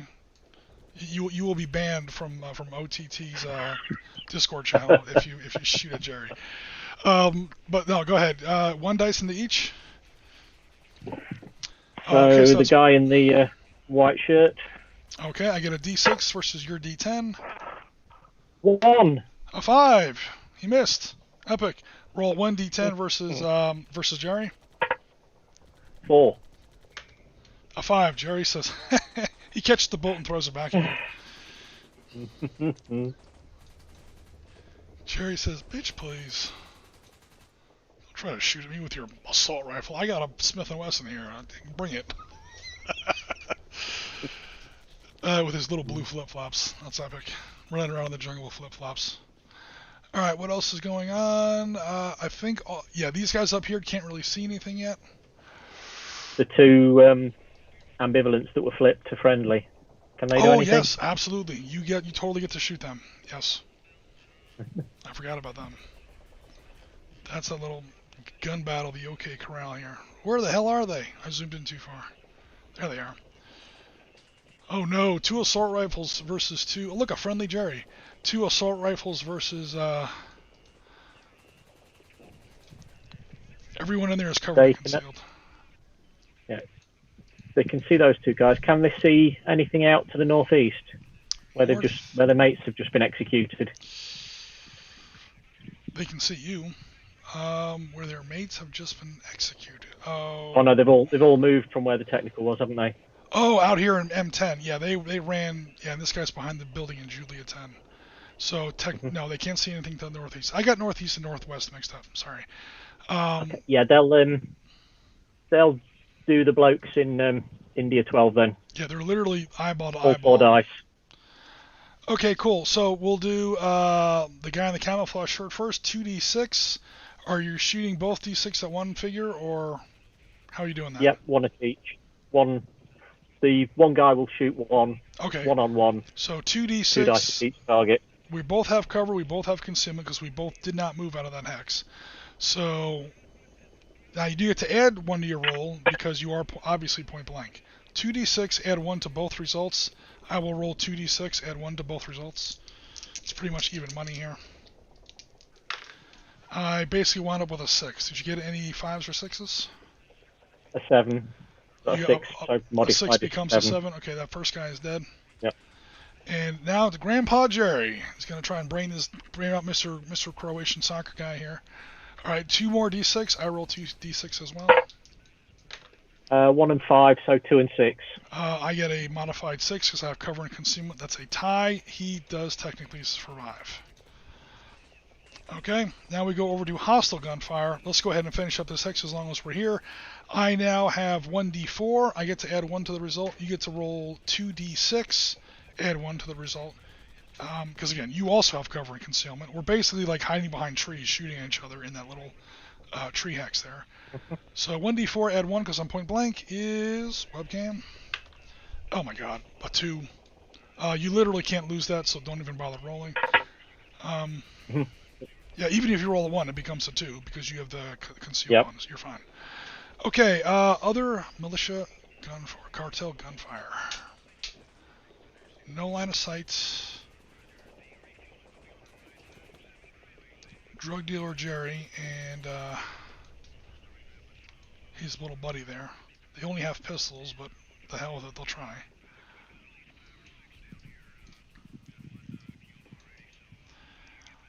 That's going to be 1d4, 1, 2, 3, 4. Never mind, they're out of range.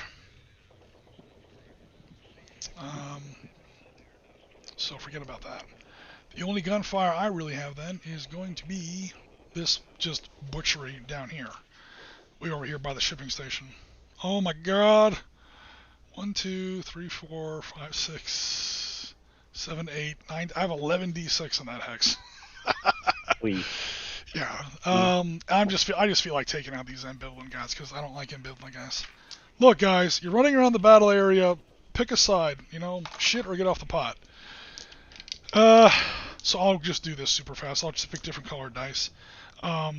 Yellow is ambivalent, obviously, and I don't have any red d6s. Yes, I do. Just for color coding, let's be fun. Alright, so the first guy, now covered. Hold on, let me get this where everybody can see it while I'm showing the webcam. Okay, I'll start from the bottom. 2d6 versus cover 2d6. The difference is I get to add 1 to my results on the red dice. Goodbye. First guy. Second guy. Goodbye. Third guy. Goodbye. That was quick and easy. Ping, ping, ping, ping. Have a nice afterlife. Alright, that concludes Militia Fire phase. Oops. I keep zooming out too far. This game now runs so smoothly on this new laptop that I literally overdo the controls sometimes. They're too far away, plus I don't really have line of sight. Get these junk counters out of the way. Alright, that concludes Cartel Fire phase, because this guy missed. Those guys are all dead. These guys have no line of sight, because I can't see through the building, obviously. The processing station. There's no close combat or assault, no bleed out checks, no victory checks. Turn 4.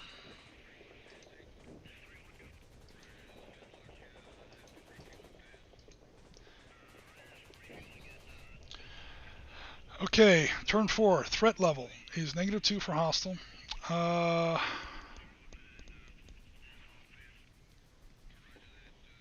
There was GRS gunfire last turn. Now it's -3. Still no successful interpreter check. Alright, so it's going to be -3 on the 2d6. And I roll snake eyes. Yeah, it's already at the bottom of the chart, so that's actually not a bad roll for you. It's not a good roll, but it literally can't get any worse. Mm. You have officially kicked the ant pile. So now we're at -2, the hostile level, threat level, on 1d6. I rolled last time. You want to roll 1d6 this time, Damon? Try to at least keep it from getting worse. 3. 3 becomes a 1. 1 hex of militia becomes actively more hostile. The militia chooses. I just got done killing that whole ambivalent phase. Yeah, but guess what? These guys just joined the cartel because they're between you and an objective X. Standing in the open. Yeah, but you know what? That's okay. They're not really my guys, so it's all good. They're basically free casualty points.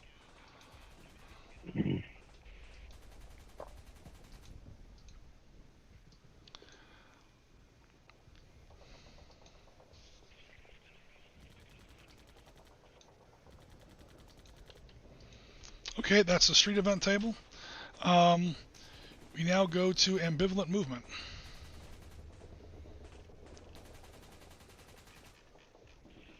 I think there's only 1 hex of ambivalent guys left. Yeah, coming up on the aircraft, I think. My only other choice, guys in chat, that I was thinking about doing was to turn these 2 friendlies back to ambivalent. Basically, they surrender and they run away or something. But I was like, that's less fun than just have, somebody become just actively more hostile. Okay, so the guys coming up on the little aircraft facility, odds for Damon, evens for me. They work for me. I don't want them in the objective X. I want them close enough to interfere. 1, 2, 3, 1, 2, 3. Okay, so good luck for me on the table this turn. Now we go to your... Sorry, I think it's my movement phase. I have to move first. Hostile move.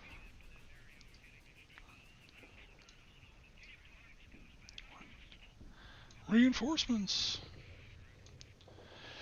Yeah, if you guys are starting to get a sense of, as the battle progresses, things are getting worse and worse as far as agitation level, militia reinforcements. Yeah, you're a special forces group that just walked into the middle of a Medellin, plan.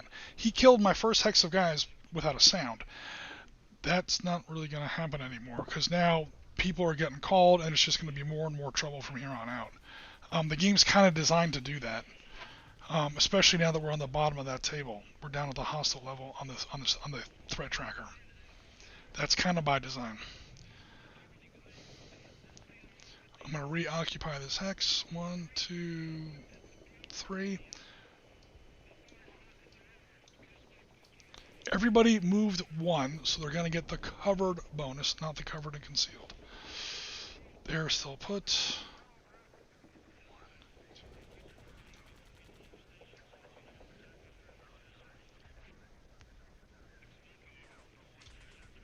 Jerry pulls back into his little hacienda there to help out his buddies here against these Los Pepes commandos down here in the bottom.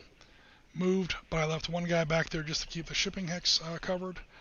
These guys are still on Overwatch over the North Fields, but I don't really like their chances. But hey, at least I'll make them spend a turn taking the North Fields. Okay, so that will be it for hostile movement. We go to your friendly movement, which includes, of course, also your militia guys in the south if you want. But they don't have too many choices on movement without getting opportunity fire. Word to the wise.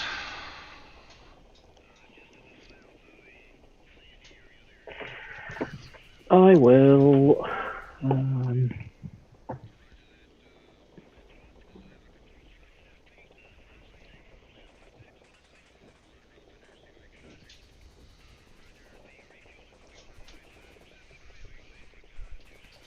What's going on in Mr. Chat? Without bowling for bad guys. Yeah, there was no bowling for bad guys this time. I was thinking about having you shoot at me first, don't you? No, unless it's opportunity fire. Foregoing opportunity fire, Yeah, all the advantages are with the DEA. You move second Okay. and you shoot first. Again, the only caveat to that Okay. is if you move in front of me, like while I'm standing there, then it's going to be opportunity fire. But other than that, yes, I shoot second. If I move 2 hexes in cover, do I still count cover or not? Yes. For two Okay, so if I hexes, move for two hexes, you'd get concealed. Yeah. If I go to southeast, so I'm just 1 hex north of the processing plant, just on the other side of the road. Yep. You would Does that get count as cover? It would count as concealed, not cover. Yeah. But yeah, you get Concealed, you yeah. Yep. Okay, cool. So 1, 2.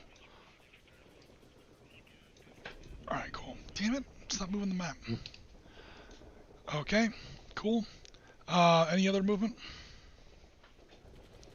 Actually, I have to declare now if I'm taking opportunity fire.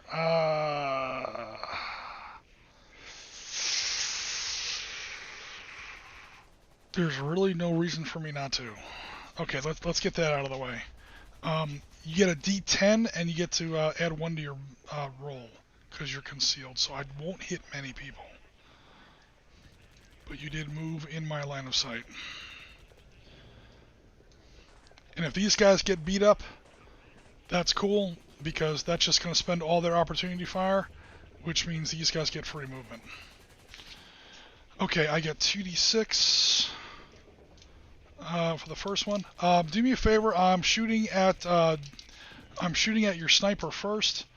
So roll a d10, add 1 to the result. 9 plus 1 is 10. Okay, he's definitely fine. I got a 6 and a 3. So it was a good shot, but there's no way I'm going to make it. I do get to add 1 because I'm point blank. So that's this guy out of the mix. Second d6, same thing. 2 and a 4 for me. 6 becomes a 7. You got it. That's him out of the way. 2d6. A 1 and a 2. Shit.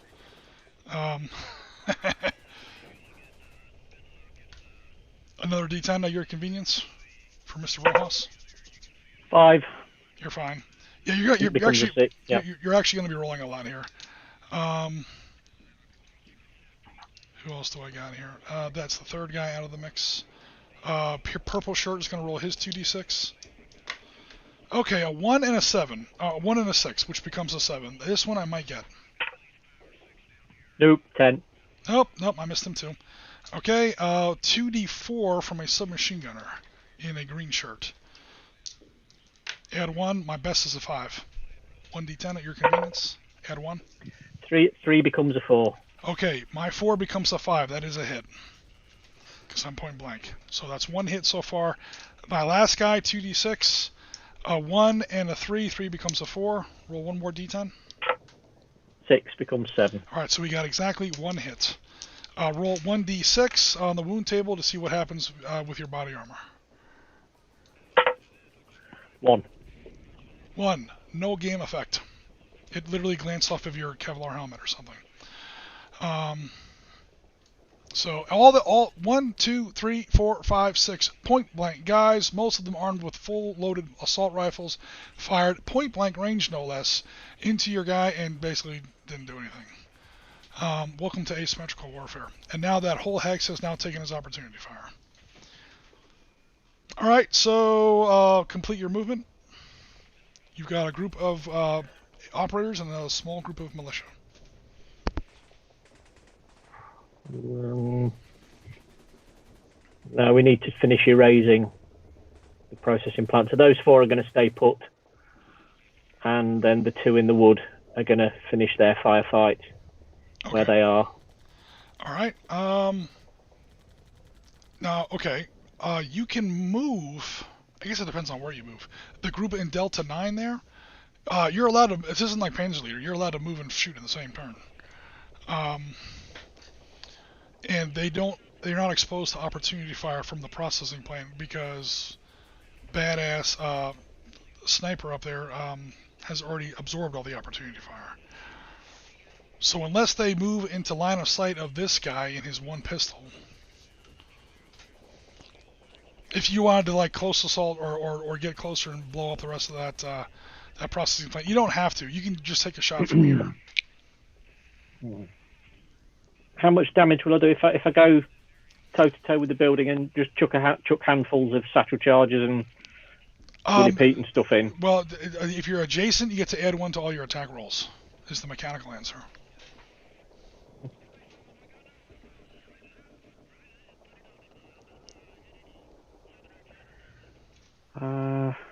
There's one pistol that can threaten me, and if I'm there, I've technically got cover from the building there.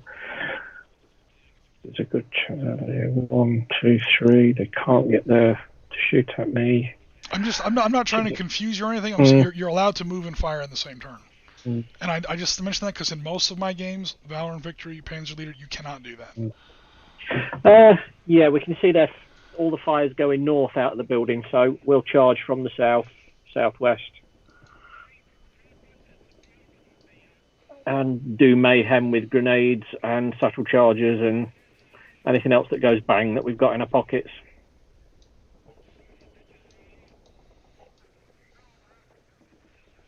Holy crap, dude. That hex is going to get, as in a crossfire, that hex is going to get emptied.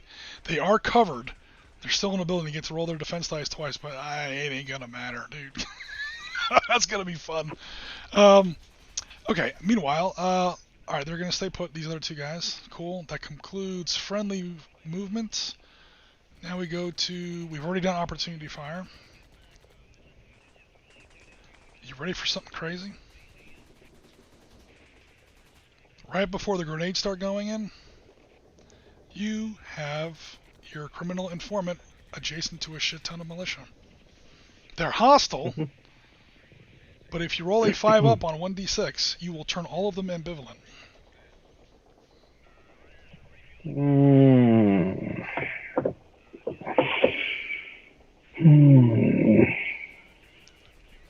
Now we're in the middle of a firefight. It's too loud and too noisy, and shit's moving too fast for somebody who's shouting.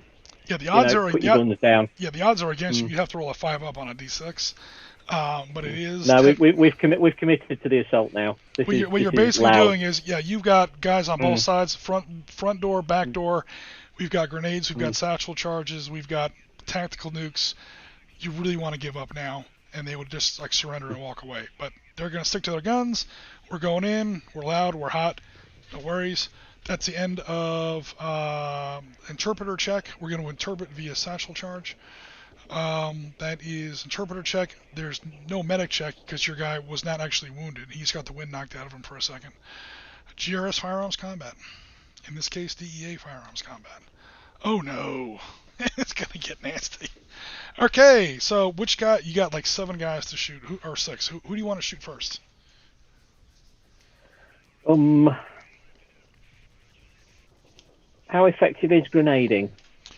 I don't really have grenades in this game yet, like we do for Valor and Victory. So for now, it's just like I was saying, +1 to your attack dice. So Rojas rolls a d12 plus 2. Dino rolls a 2d10, adds 1 to both. And so on. That Saw now rolls 4d8s plus 1. That Saw at point blank range is nasty.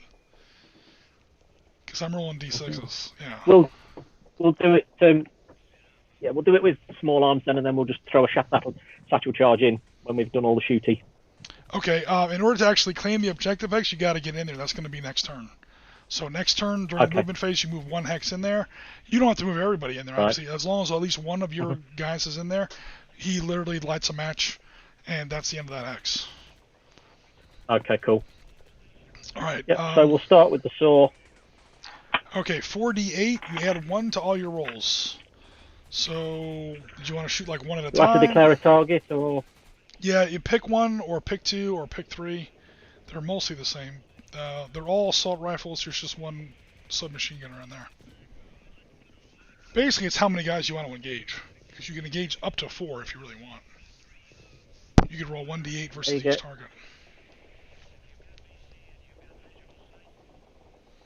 Or, oh shit, I apologize. I totally missed the point of your question. Grenades. Yes, you have a grenade launcher there. 1d10 thumps in there. Baker, I forgot about he actually does carry a grenade launcher. Sorry. He gets to add 1 to the die roll because he's considered point blank range, and that result is applied against each target in the hex. He could conceivably kill every single person in there with 1 shot. Okay, well, we'll bloop the building then. All right, cool. 1d10, add 1. Roll as high as you can, please. 6 modified 7. 6 modified 7. I have to roll 2 dice for each figure because we are covered. All right, so I have to modified 7. That's it. Yep. The hex is wiped out. Even if I roll 6, I'm not concealed. I'm covered. You know I'm there. So I get 2 defense dice. So militia defense dice is always 6. Just because I get to roll 2 means I get to roll 2. I still can't roll a 7. I can't tie a 7. Kaboom! Excellent. Poor Damon. He was asking about grenades, and I was like, dude, there's no grenade rules in this game yet. Oh, wait, there's a grenade guy right outside the hex. Oh, wait. He just rolled a 7. Oh, wait, he just wiped out half my army, more than half my army with a single shot. In fact, let's just go ahead and call that hex eliminated, because you literally just blew up every single dude in the hex with 1 grenade. There's got to be something flammable in there. Yeah, it's a processing plant. There's like meth chemicals or something. I mean, it's a cocaine plant, but yeah, there's something in there that some bad chemistry. Kaboom! That was awesome. That was my Arnie moment. Knock knock. Thunk. Don't overreact.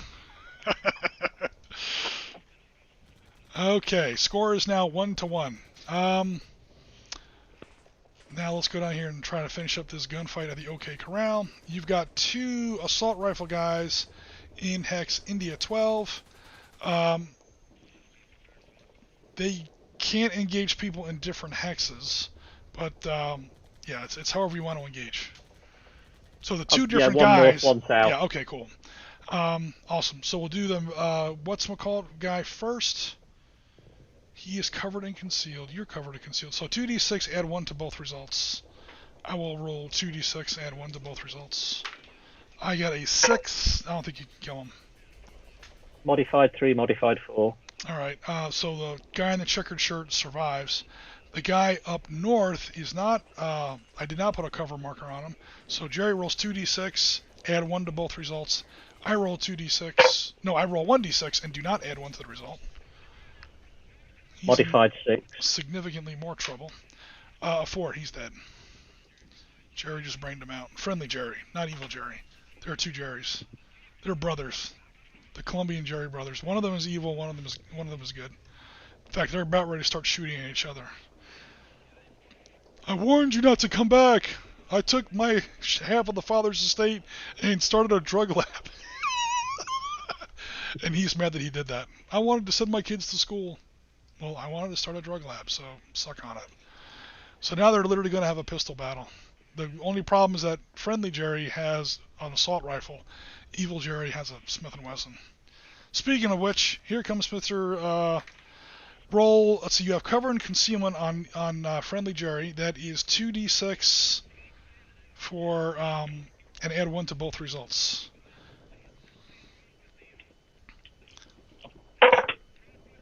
Modified 3 and 6.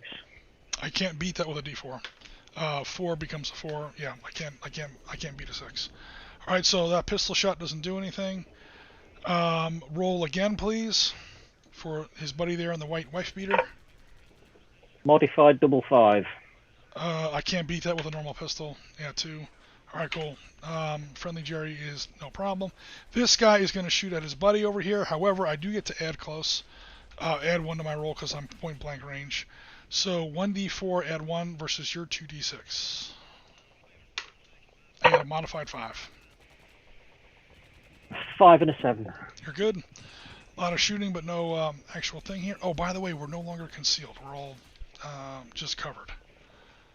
Small rule snafu there, but it wouldn't have made a difference. Given the die rolls. Because I was 4 and 6 then. Yeah. So they are now just covered. Where is my covered marker? Here we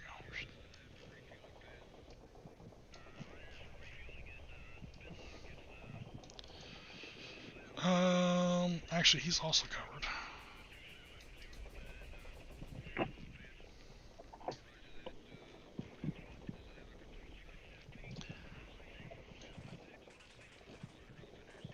No line of sight, no line of sight. That concludes turn 4.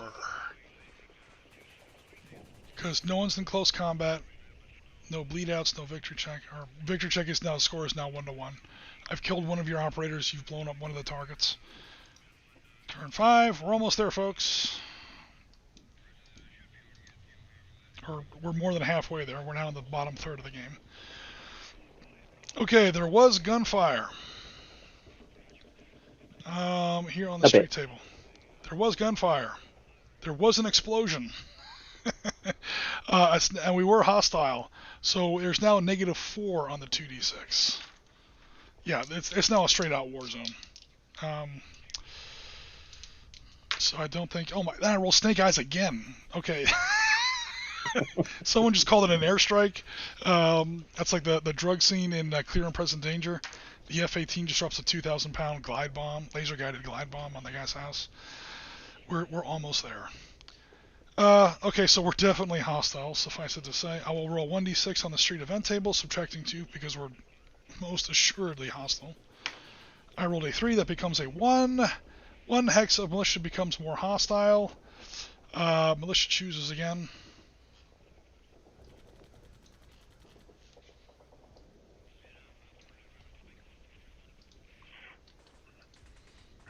What the hell? Oh, hold on. Yeah, these guys, some cartel reinforcements just showed up.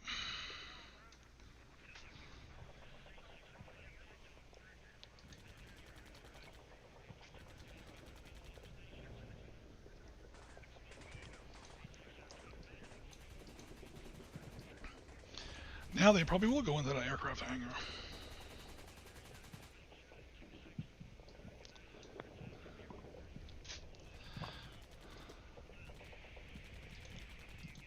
Oh, come on, machine. This is what I get for not zooming in. I'm trying to take a shortcut.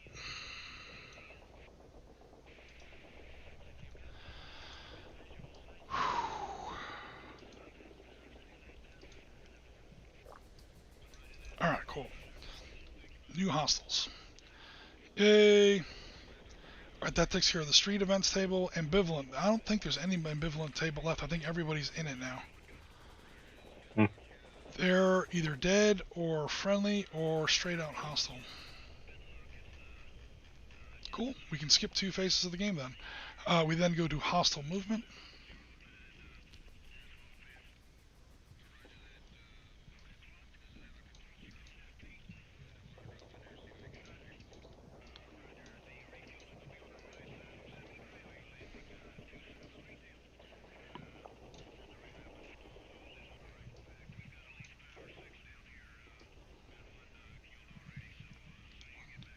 Get to the plane, boss, the plane. I think that's like half my army now. He's staying there just to cover that little shipping area. They're fine, they want to stay covered. They're fine, they want to stay covered. He's fine, stay covered. They're all dead. These guys are still kind of covering that northern cocoa fields. They're no longer concealed, they're now covered and concealed. They haven't moved for some time. They are covered, but they fired last turn, so they're definitely not concealed. Same here. Alright, cool. And these guys are moving pretty much full speed, so they get no cover bonus. Cool, that will conclude my movement. We go over now to your movement.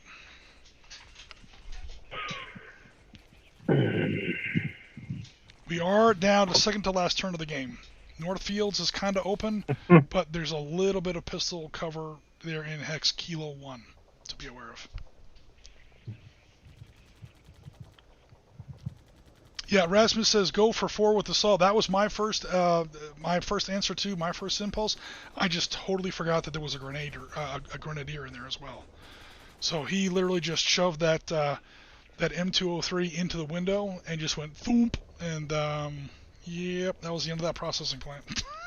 That explosion was so big I should make you guys take wound checks to see if you took any damage.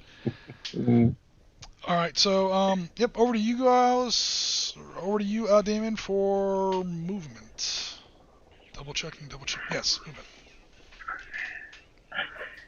If I move 3, I don't get any cover, do I? Yep. No matter what hex you're in, you're like even if you're in a woods hex, you are just like bolting through the woods full speed.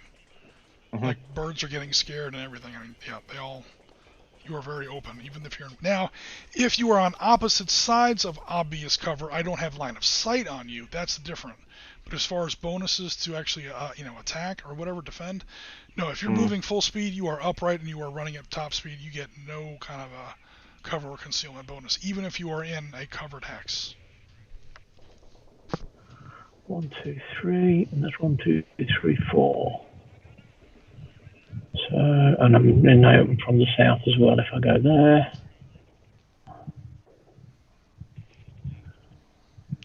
Basically, if you want the North Fields as an objective hex, you send at least one person there, like right now. So it's going to take 2 turns to get there. And again, we're ending on turn 6.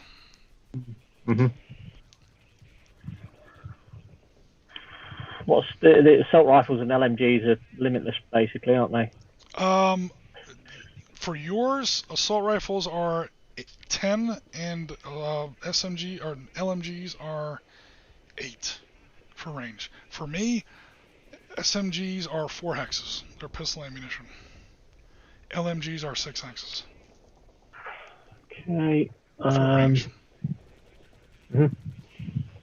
Will Esteban do as he's told? Yeah, he works for you. He's a green counter. Yeah. Okay, so the North team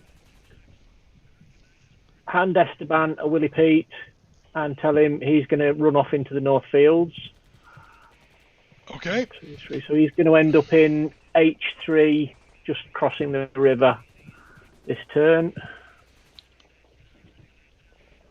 Okay, he is in range of these 2 pistol guys, and he's kind of in the open. Yep. Okay. Yep. And then the two guys with weaponry will move to the edge of the wood and give him covering fire. Oh, cool. All right. They'll move into G5 to give him cover. Dino and Rojas. Sweet. Arturo. And the southern team.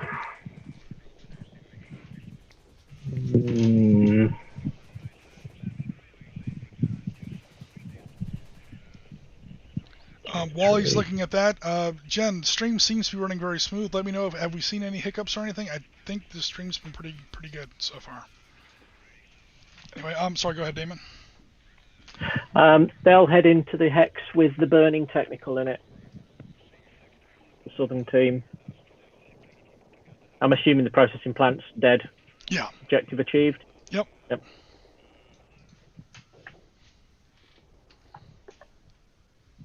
Because you attacked it with an explosive weapon, and I was like, I don't want to have the grenade launcher guy be able to do that from 10 hexes away. But you were adjacent, and then you rolled like a killer roll and like literally killed everybody. So I was like, it's fine. The rules are still in a state of flux, to be honest.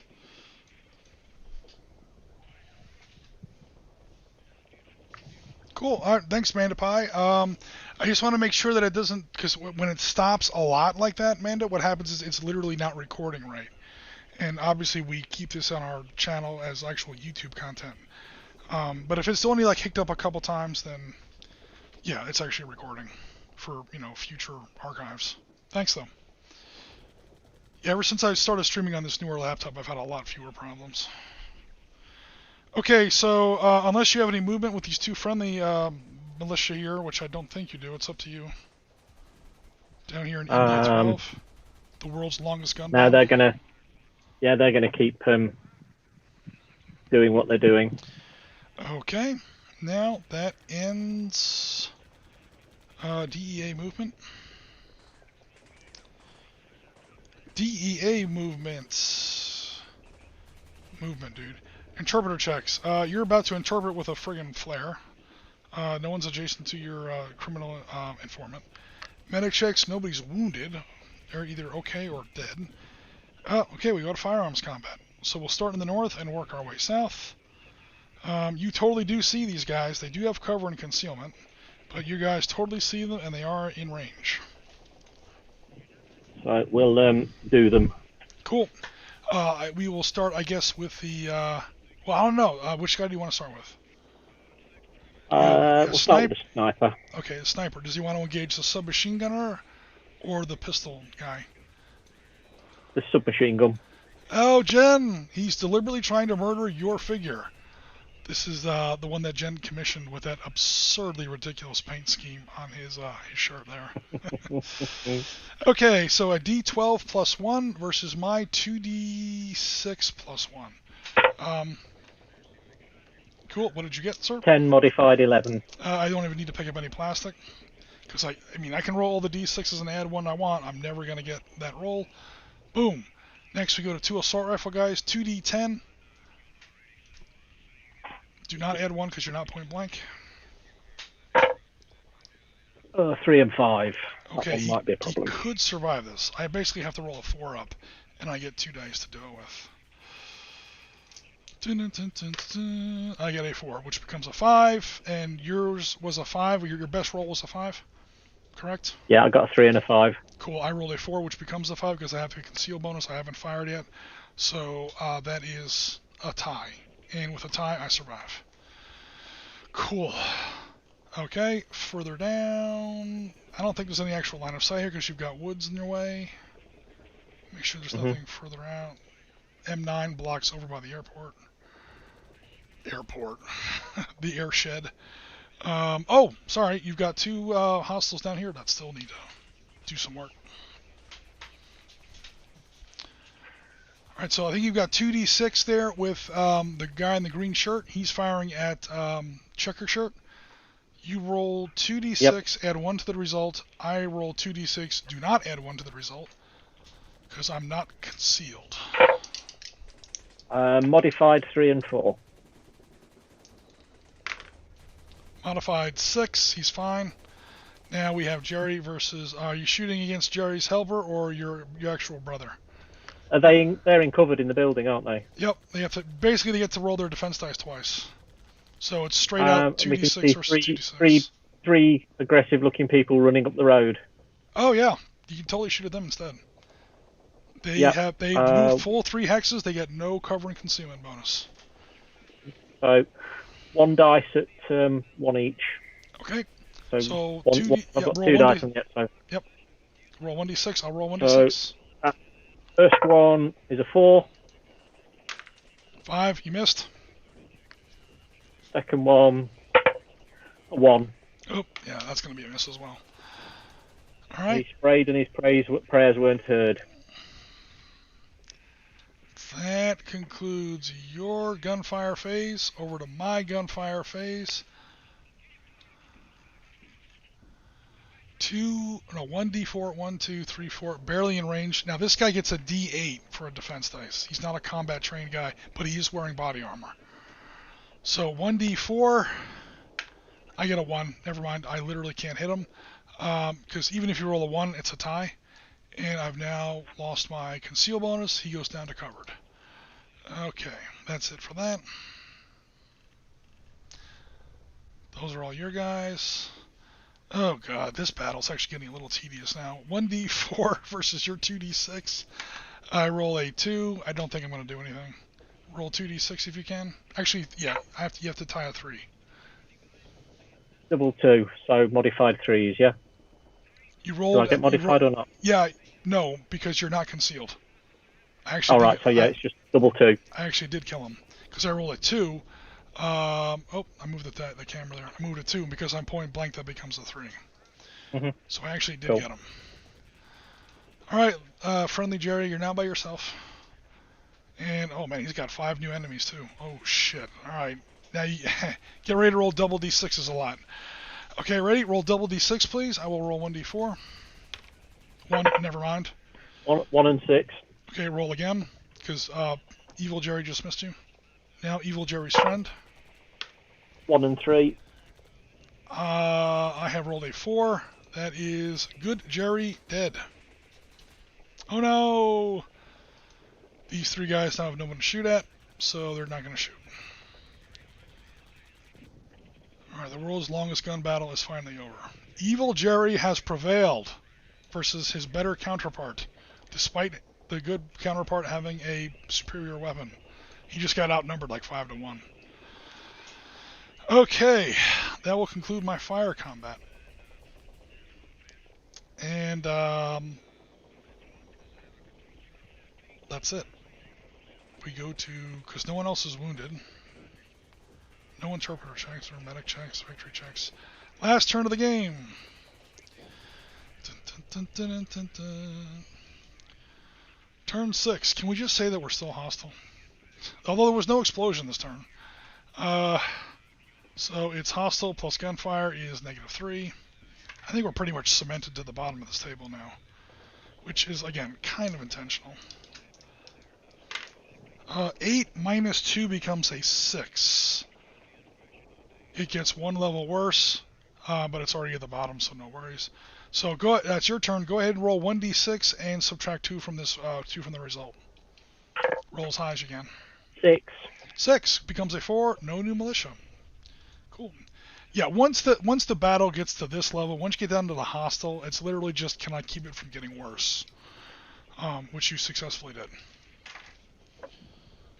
I mean, an interpreter check can add 2 to the result, and you can kind of work your way out of the bottom of the hole a little bit, but your interpreter's got other problems right now. Okay, so there's no ambivalent on the table, so we go straight to hostile movement.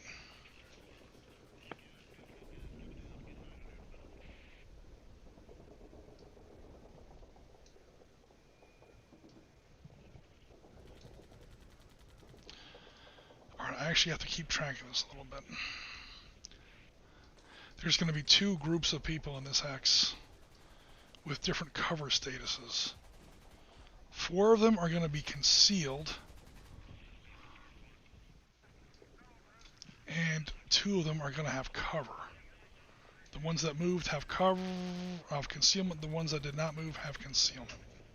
Sorry, the ones that did move have concealment. The one that didn't move have cover.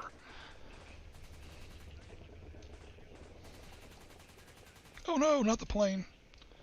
Give me a second. So he's going to stay there. 1, 2, 3. The rest of the group's going to move past that, just to kind of keep that objective hex covered. He's not going to move. He's going to maintain his covered bonus. That will be it for my movement. Over to your movement. In the north, I'm assuming your boy is going to finish running to the north fields. Yep. He runs to the north fields. I do take opportunity fire, because now, yeah, obviously I'm a lot closer. 1d4 versus your 1d8. Oh god.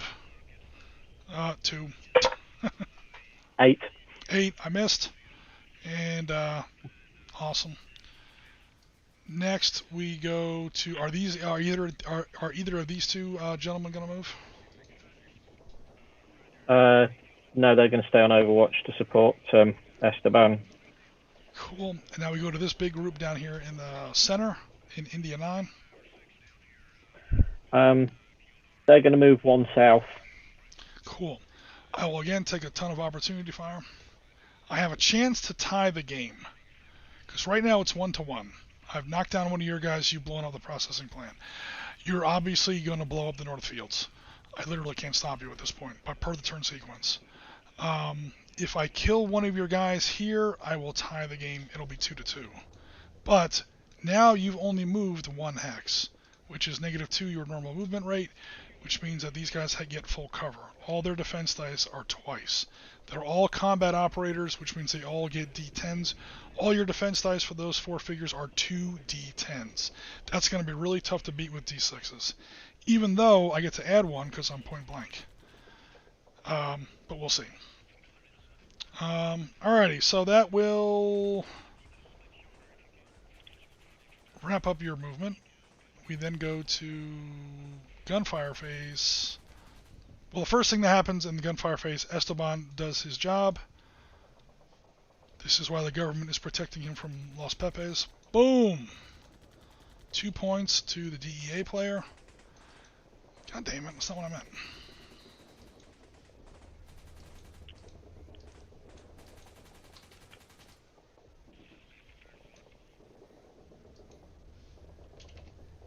There we go. That's all I wanted, man. Kaboom. All right, awesome.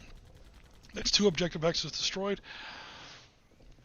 Okay, that was Esteban's turn. Now we go to, who's that, Dino and Rojas? Giving them Overwatch. Yep, so you want to... sniper will snipe the boy with the pistol. Epic. So D12 plus 1, I get 2D6. Alright, what was your result, please? Modified 2. Oh, no! I may have survived this. I hella survived that. Doesn't matter, though, because the fields are toast. Okay, and then we get the assault rifle. Okay, again, 2d6. Again, I get 2d6. You're 2d10. 8 and 9. I can't beat that. So the sniper rifle spooked him, and as he was like crawling to get to new cover, the assault rifle guy took care of it. Dino took care of it. Alright, we don't need that, and we don't need that. Always keep the map as clean as possible. Cool. Now we're down here. Now here, things are going to get hectic. So as you moved in there, I took opportunity fire. Oh no. And there's a lot of firepower in there. Okay, first, get ready to roll a bunch of double D10s. My guy, I want to make sure you don't grenade launcher me again. I'm putting the grenade launcher guy on the top of my kill list. First, Grandpa Jerry. Evil drug dealer Grandpa Jerry says I get a 2, becomes a 3. Roll 2 D10s and try and tie a 3. 2 and 4. You beat him. As long as you at least tie my best result, you're fine. Next we go to his little nephew there in the white wife beater. 1d4, add 1. A 3. Try to tie a 3. 2 and 6. You got it. Now we get into a little bit more dangerous people. 2d6, add 1 to both results. My best result is a 6. 8 and 10. He's okay. Another 2d6. My best result is a 5. 1 and 2. Okay, that is 1 hit. We'll mark that off on the side. Next. That was 2 sets of 2d6s, right? I got 1 more d4. Mm-hmm. Same deal. I'm trying to get oh, never mind. That's it for my pistol guy.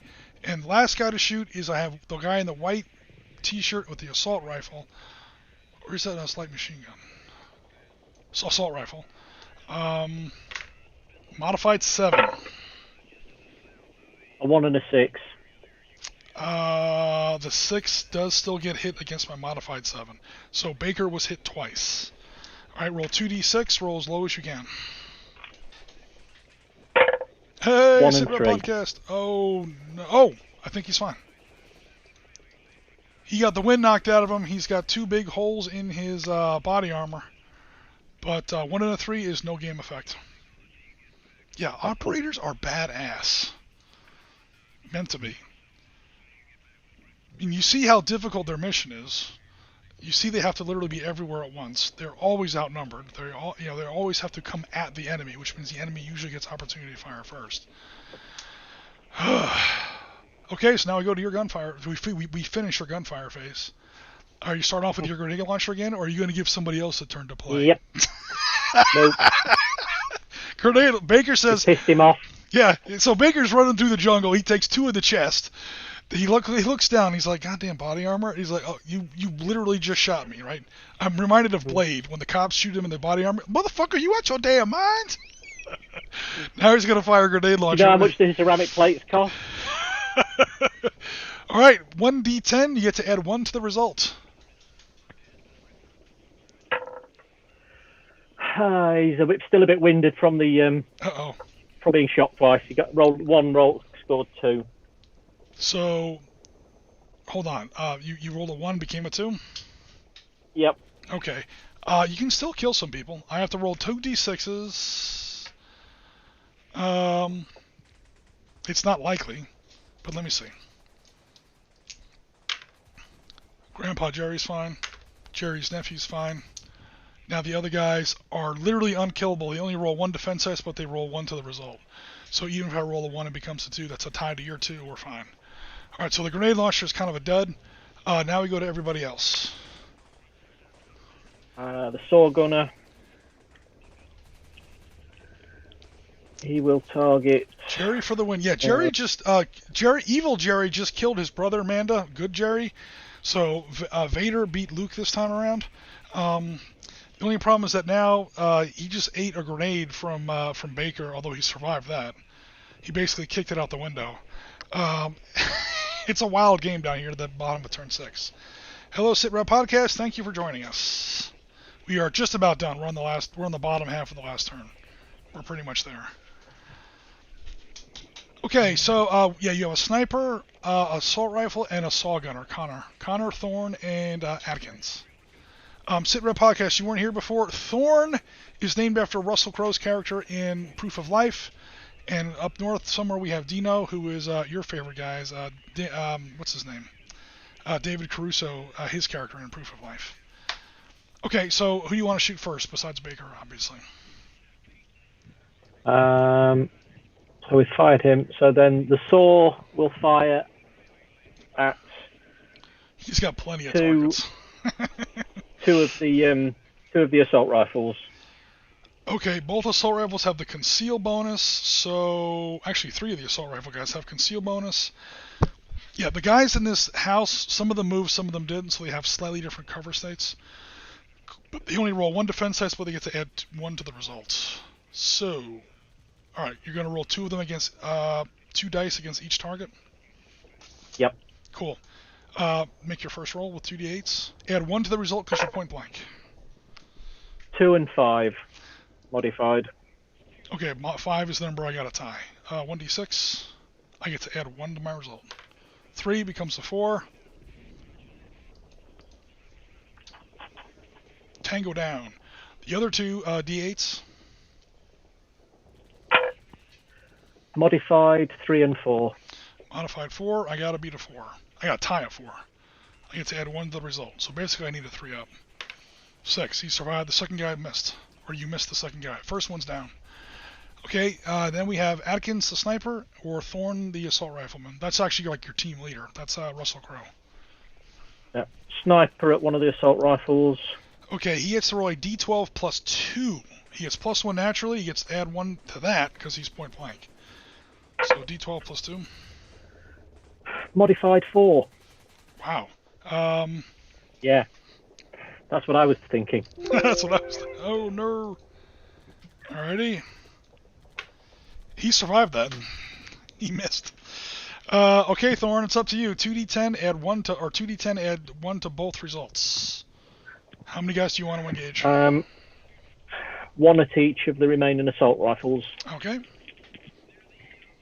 So, first one is a 9, modified to 10. I literally can't beat that. Second one? Is a 4, modified 5. 1, modified 2. All assault rifle guys in there are dead. And I do believe that is game.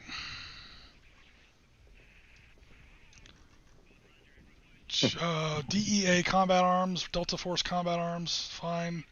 Hostile firearms. I think he's dead up north. He got brained out by Dino. These guys took opportunity fire, so they don't get to shoot. These guys they have no line of sight. And they're kind of far away. Alright, so I get no combat phase, or no firearms phase. There's no melee phase because we're not in the same hex. We're just adjacent. No one's actually wounded, so there's no bleed out checks, there's no medic checks. The victory check is 2-1 DEA / Delta Force / Colombian Airborne Rangers victory. Processing plant taken out, North Coca Fields taken out, and we do have 1 saw gunner KIA. There is 1 just straight out AK round through the brainstem. He literally never felt a thing, so the medic didn't even get a chance to do anything. That was 1 point for me, and 2 points for you for 2 objectives destroyed. Processing plant and North Fields. Because that's now the end of turn 6. So yeah, at this point, you get a radio call saying, "Hey, get the hell out of there," or the cartel runs away, or basically the battle's over at turn 6. Rasmus says, good game. Thanks very much, Rasmus. Yeah, so again, this game was designed for battle on this kind of table, where there's literally cover and concealment in every single hex. In fact, each hex has so many buildings, dumpsters, wrecked cars, manhole covers, woodsheds. I mean, who knows? I mean, we're right in the middle of a downtown area here. Like, how many blind angles there are in hex N11? You'll like N11 is like an entire bolt action table. So the hell with it. I literally just said, you know what? We're just gonna have a cover and concealment mechanic that's a little bit more abstract. It depends on how fast you move. If you move, the faster you move, the less cover you get. Basically, every hex is a cover hex. It's not quite the same here because we do have like that airfield area there. The open coca fields, of course, have some, if not cover, definitely concealment because you can obviously hide in the crops. And there's probably going to be field and irrigation ditches in the crops. The map, I'm not even going to try to render that. It's what happens when you get to your tables that are half a kilometer wide and you're still pushing around individual figures for pieces. It gets really tough. You have to find a way to abstract it. Otherwise, your maps will be literally impossible to draw. Like, if I was actually going to sit here and try and draw every irrigation ditch in those coca fields, or every room in that processing plant, or every, the hell with it. So it worked fine in Benghazi. It worked like 90% here, I think. I don't know, Damon. What do you think as far as the system goes? No, it's cool. I like it. Good, simple fun. I mean, it's easily to transfer over with figures as well. Oh yeah, you could totally do this with physical. You could figures. do a face-to-face tabletop game as well. Yeah. Again, it is nice and quick and simple. It is heavily. I did borrow a lot from Force on Force. Force on Force is a game with a beautiful, simple, and intuitive and damn accurate basic concept system. Then they added some things on top of it, and just for me, it gets a little shaky. Specifically, the reaction system. I don't really understand it after several attempts and watching Let's Plays, and it still doesn't really make sense to me. So I basically took that out and we're almost playing Force on Force here. With that single number, D10 or D12 or D6, what they call the TQ number, your troop quality number, you get range to spot, ability to dodge or resist damage, 7, 8, 9, 10 different things just from that one number. And it's all, they don't get into counting how many rounds are in the magazine, what's the powder grain of each shot, is it 556 or is it 762? Oh, it's a 680 Grendel, SBC.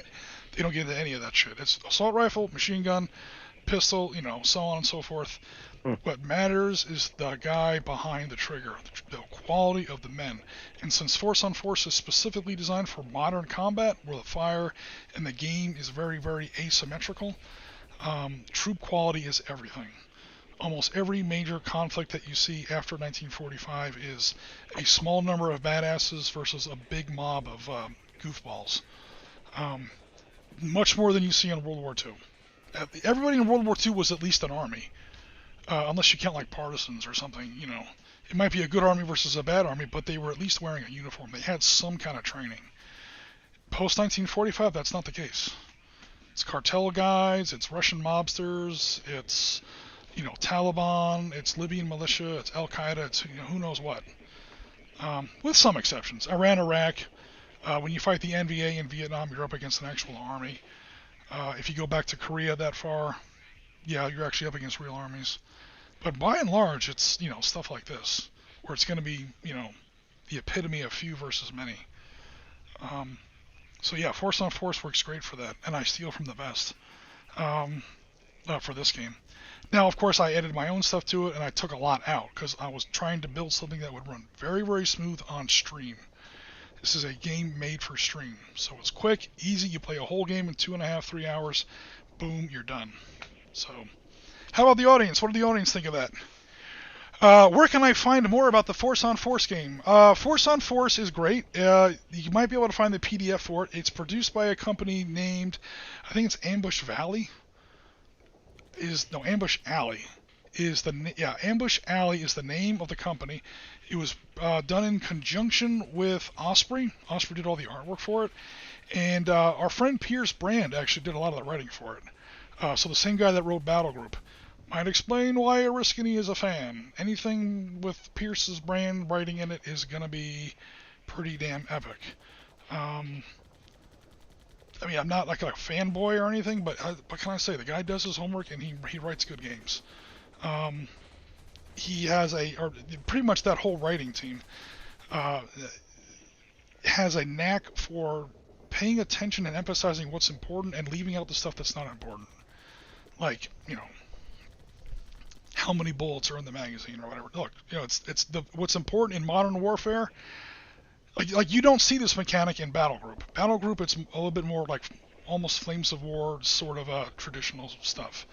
But in Force on Force, a lot of that gets pulled out. In a lot of ways, Force on Force is less detailed than Flames of War or even Battle Group, or I should say Battle Group or even Flames of War. However, they put detail back into it. Quality of the men. Casualty evacuation. There was a medic system in this game. We never got to use it because he shrugged off bullets twice, and the one time he actually did get hit, it was an unfortunate insta-kill. So there was no, that saw gunner just got one-shotted from halfway across the North Coca field. So there were no medic rules in this particular run-through of the game, but we do have it. But yeah, he pays attention to what's important, or that whole writing team pays attention to what's important, and they weed out what isn't. Where can you find Force on Force? It's been out of print for quite some time. It's not my favorite game. It's not, I don't think, quite as good as Battle Group or Northag, but it's close. It's good. Like I said, the only thing I don't really like about Force on Force is the reaction system. And that might be on my end. I may just be dense and I just don't get it. But it's the kind of thing where it's like, okay, the militia player wants to do this. The operator player is going to preempt with a reaction. Oh, okay, well, I have one reaction left. I'm going to counter your counter reaction with my counter reaction. Now, you do run out because every time you take one of these counter reactions, your dice code goes down by one, so you go from a D10 to a D8 to a D6, and militia really only starts on a D6. So it's short, but if you have a complicated battle with 2 or 3 different firefights going on at once, and you're like, okay, are these guys on their third counter reaction, or is it on their second? And I don't know. I'm probably not getting it right, but that's where it gets weird.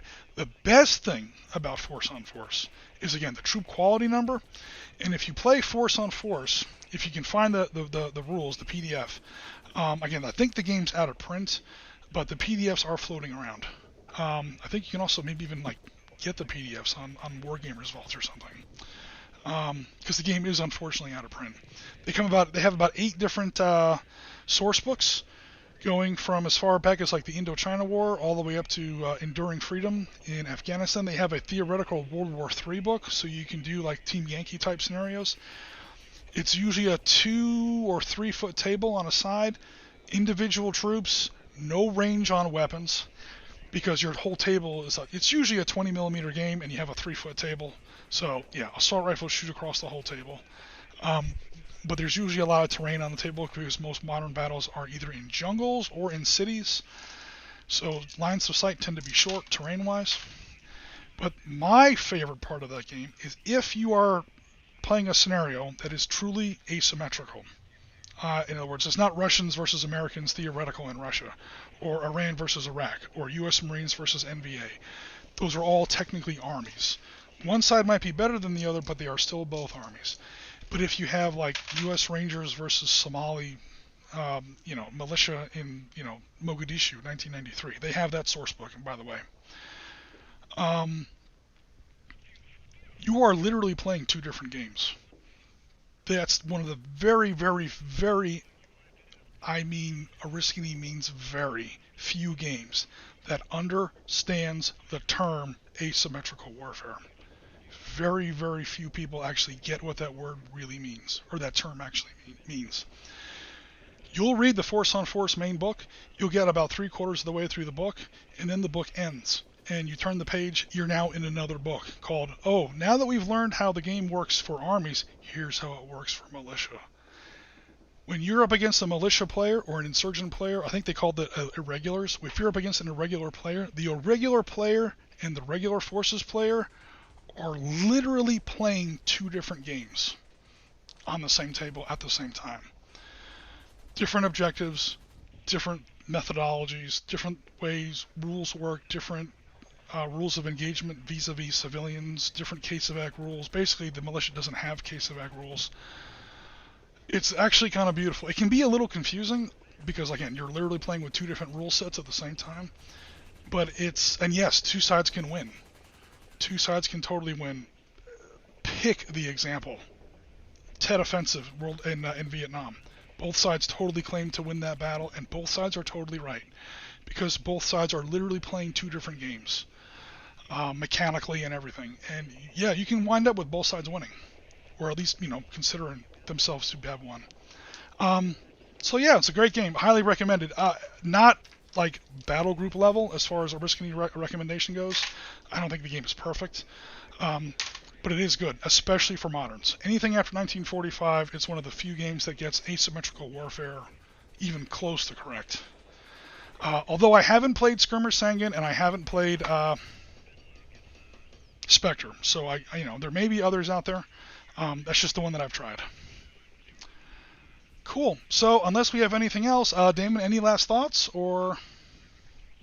No, it's good. Nice to me if maybe like we can build up like smoke rules, things like that.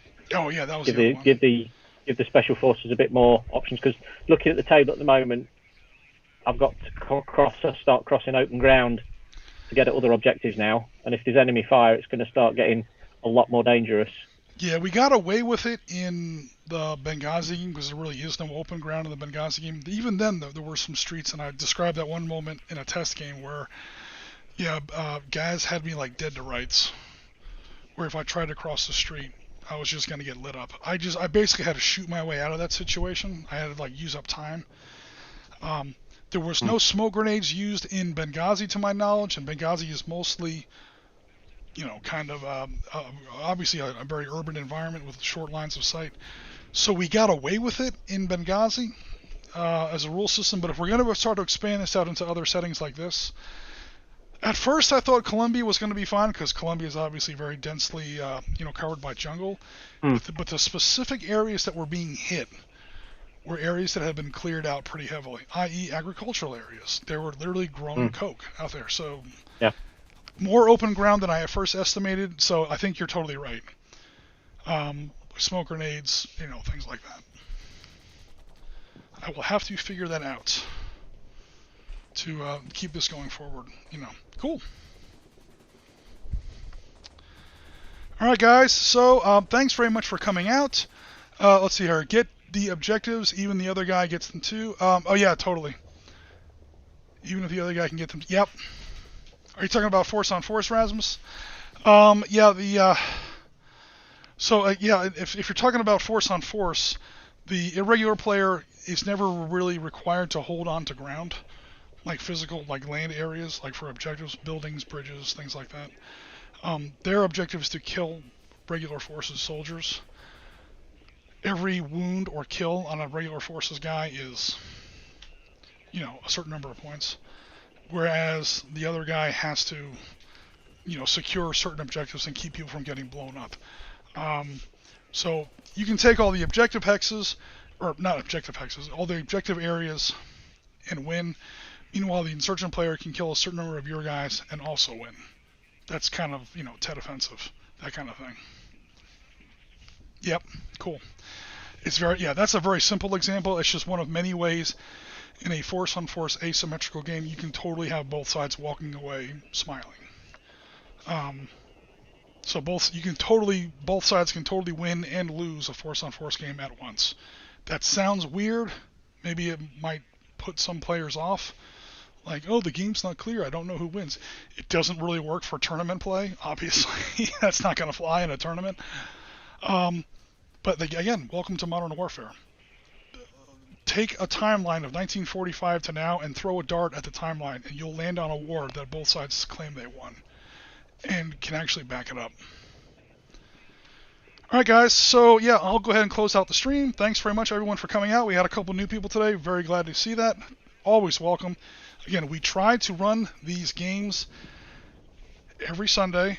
We need opponents. So if you ever want to be part of the show, let me know. I put out an email thread or reach out to us on Discord. Put a comment here in this YouTube stream. We'll see it and let us know. In other updates, Bill and Marty are still working on that. We actually saw a little bit of the editing process on Thursday. They're actually trying to continue that editing process. That's a lot of work. As someone who puts together a video once in a while, man, editing video is huge. And they shot a lot. I think he said something like 300 gigs of raw video footage. So yeah, they're shoving through a lot of data and a lot of editing, a lot of rendering to put together the filmed tabletop game of the 13 Days to 13 Hours project. Let's see what else is going on. Yeah, we're still keeping an eye on our St. Valentine's Day Massacre event in February. So again, reach out to us if you're still interested in attending that event. And what else do we have going on here? Not sure what's coming out, if anything, on Tuesday. We always have a general show on Thursday, obviously. Our next podcast, I think, comes out on Sunday, or possibly the next Monday, but, right around next weekend sometime. And, yeah. All right, guys, we're going to go ahead and close out the stream again. Thanks very much one more time for coming out. Great stream. Thanks, everyone, for all your support in any way, shape, or form. Just coming by and checking us out is a huge reward. We definitely appreciate it. Other than that, enjoy the rest of your weekend, and we will be in touch with everyone very shortly in the week ahead. So take care, everybody. Goodbye.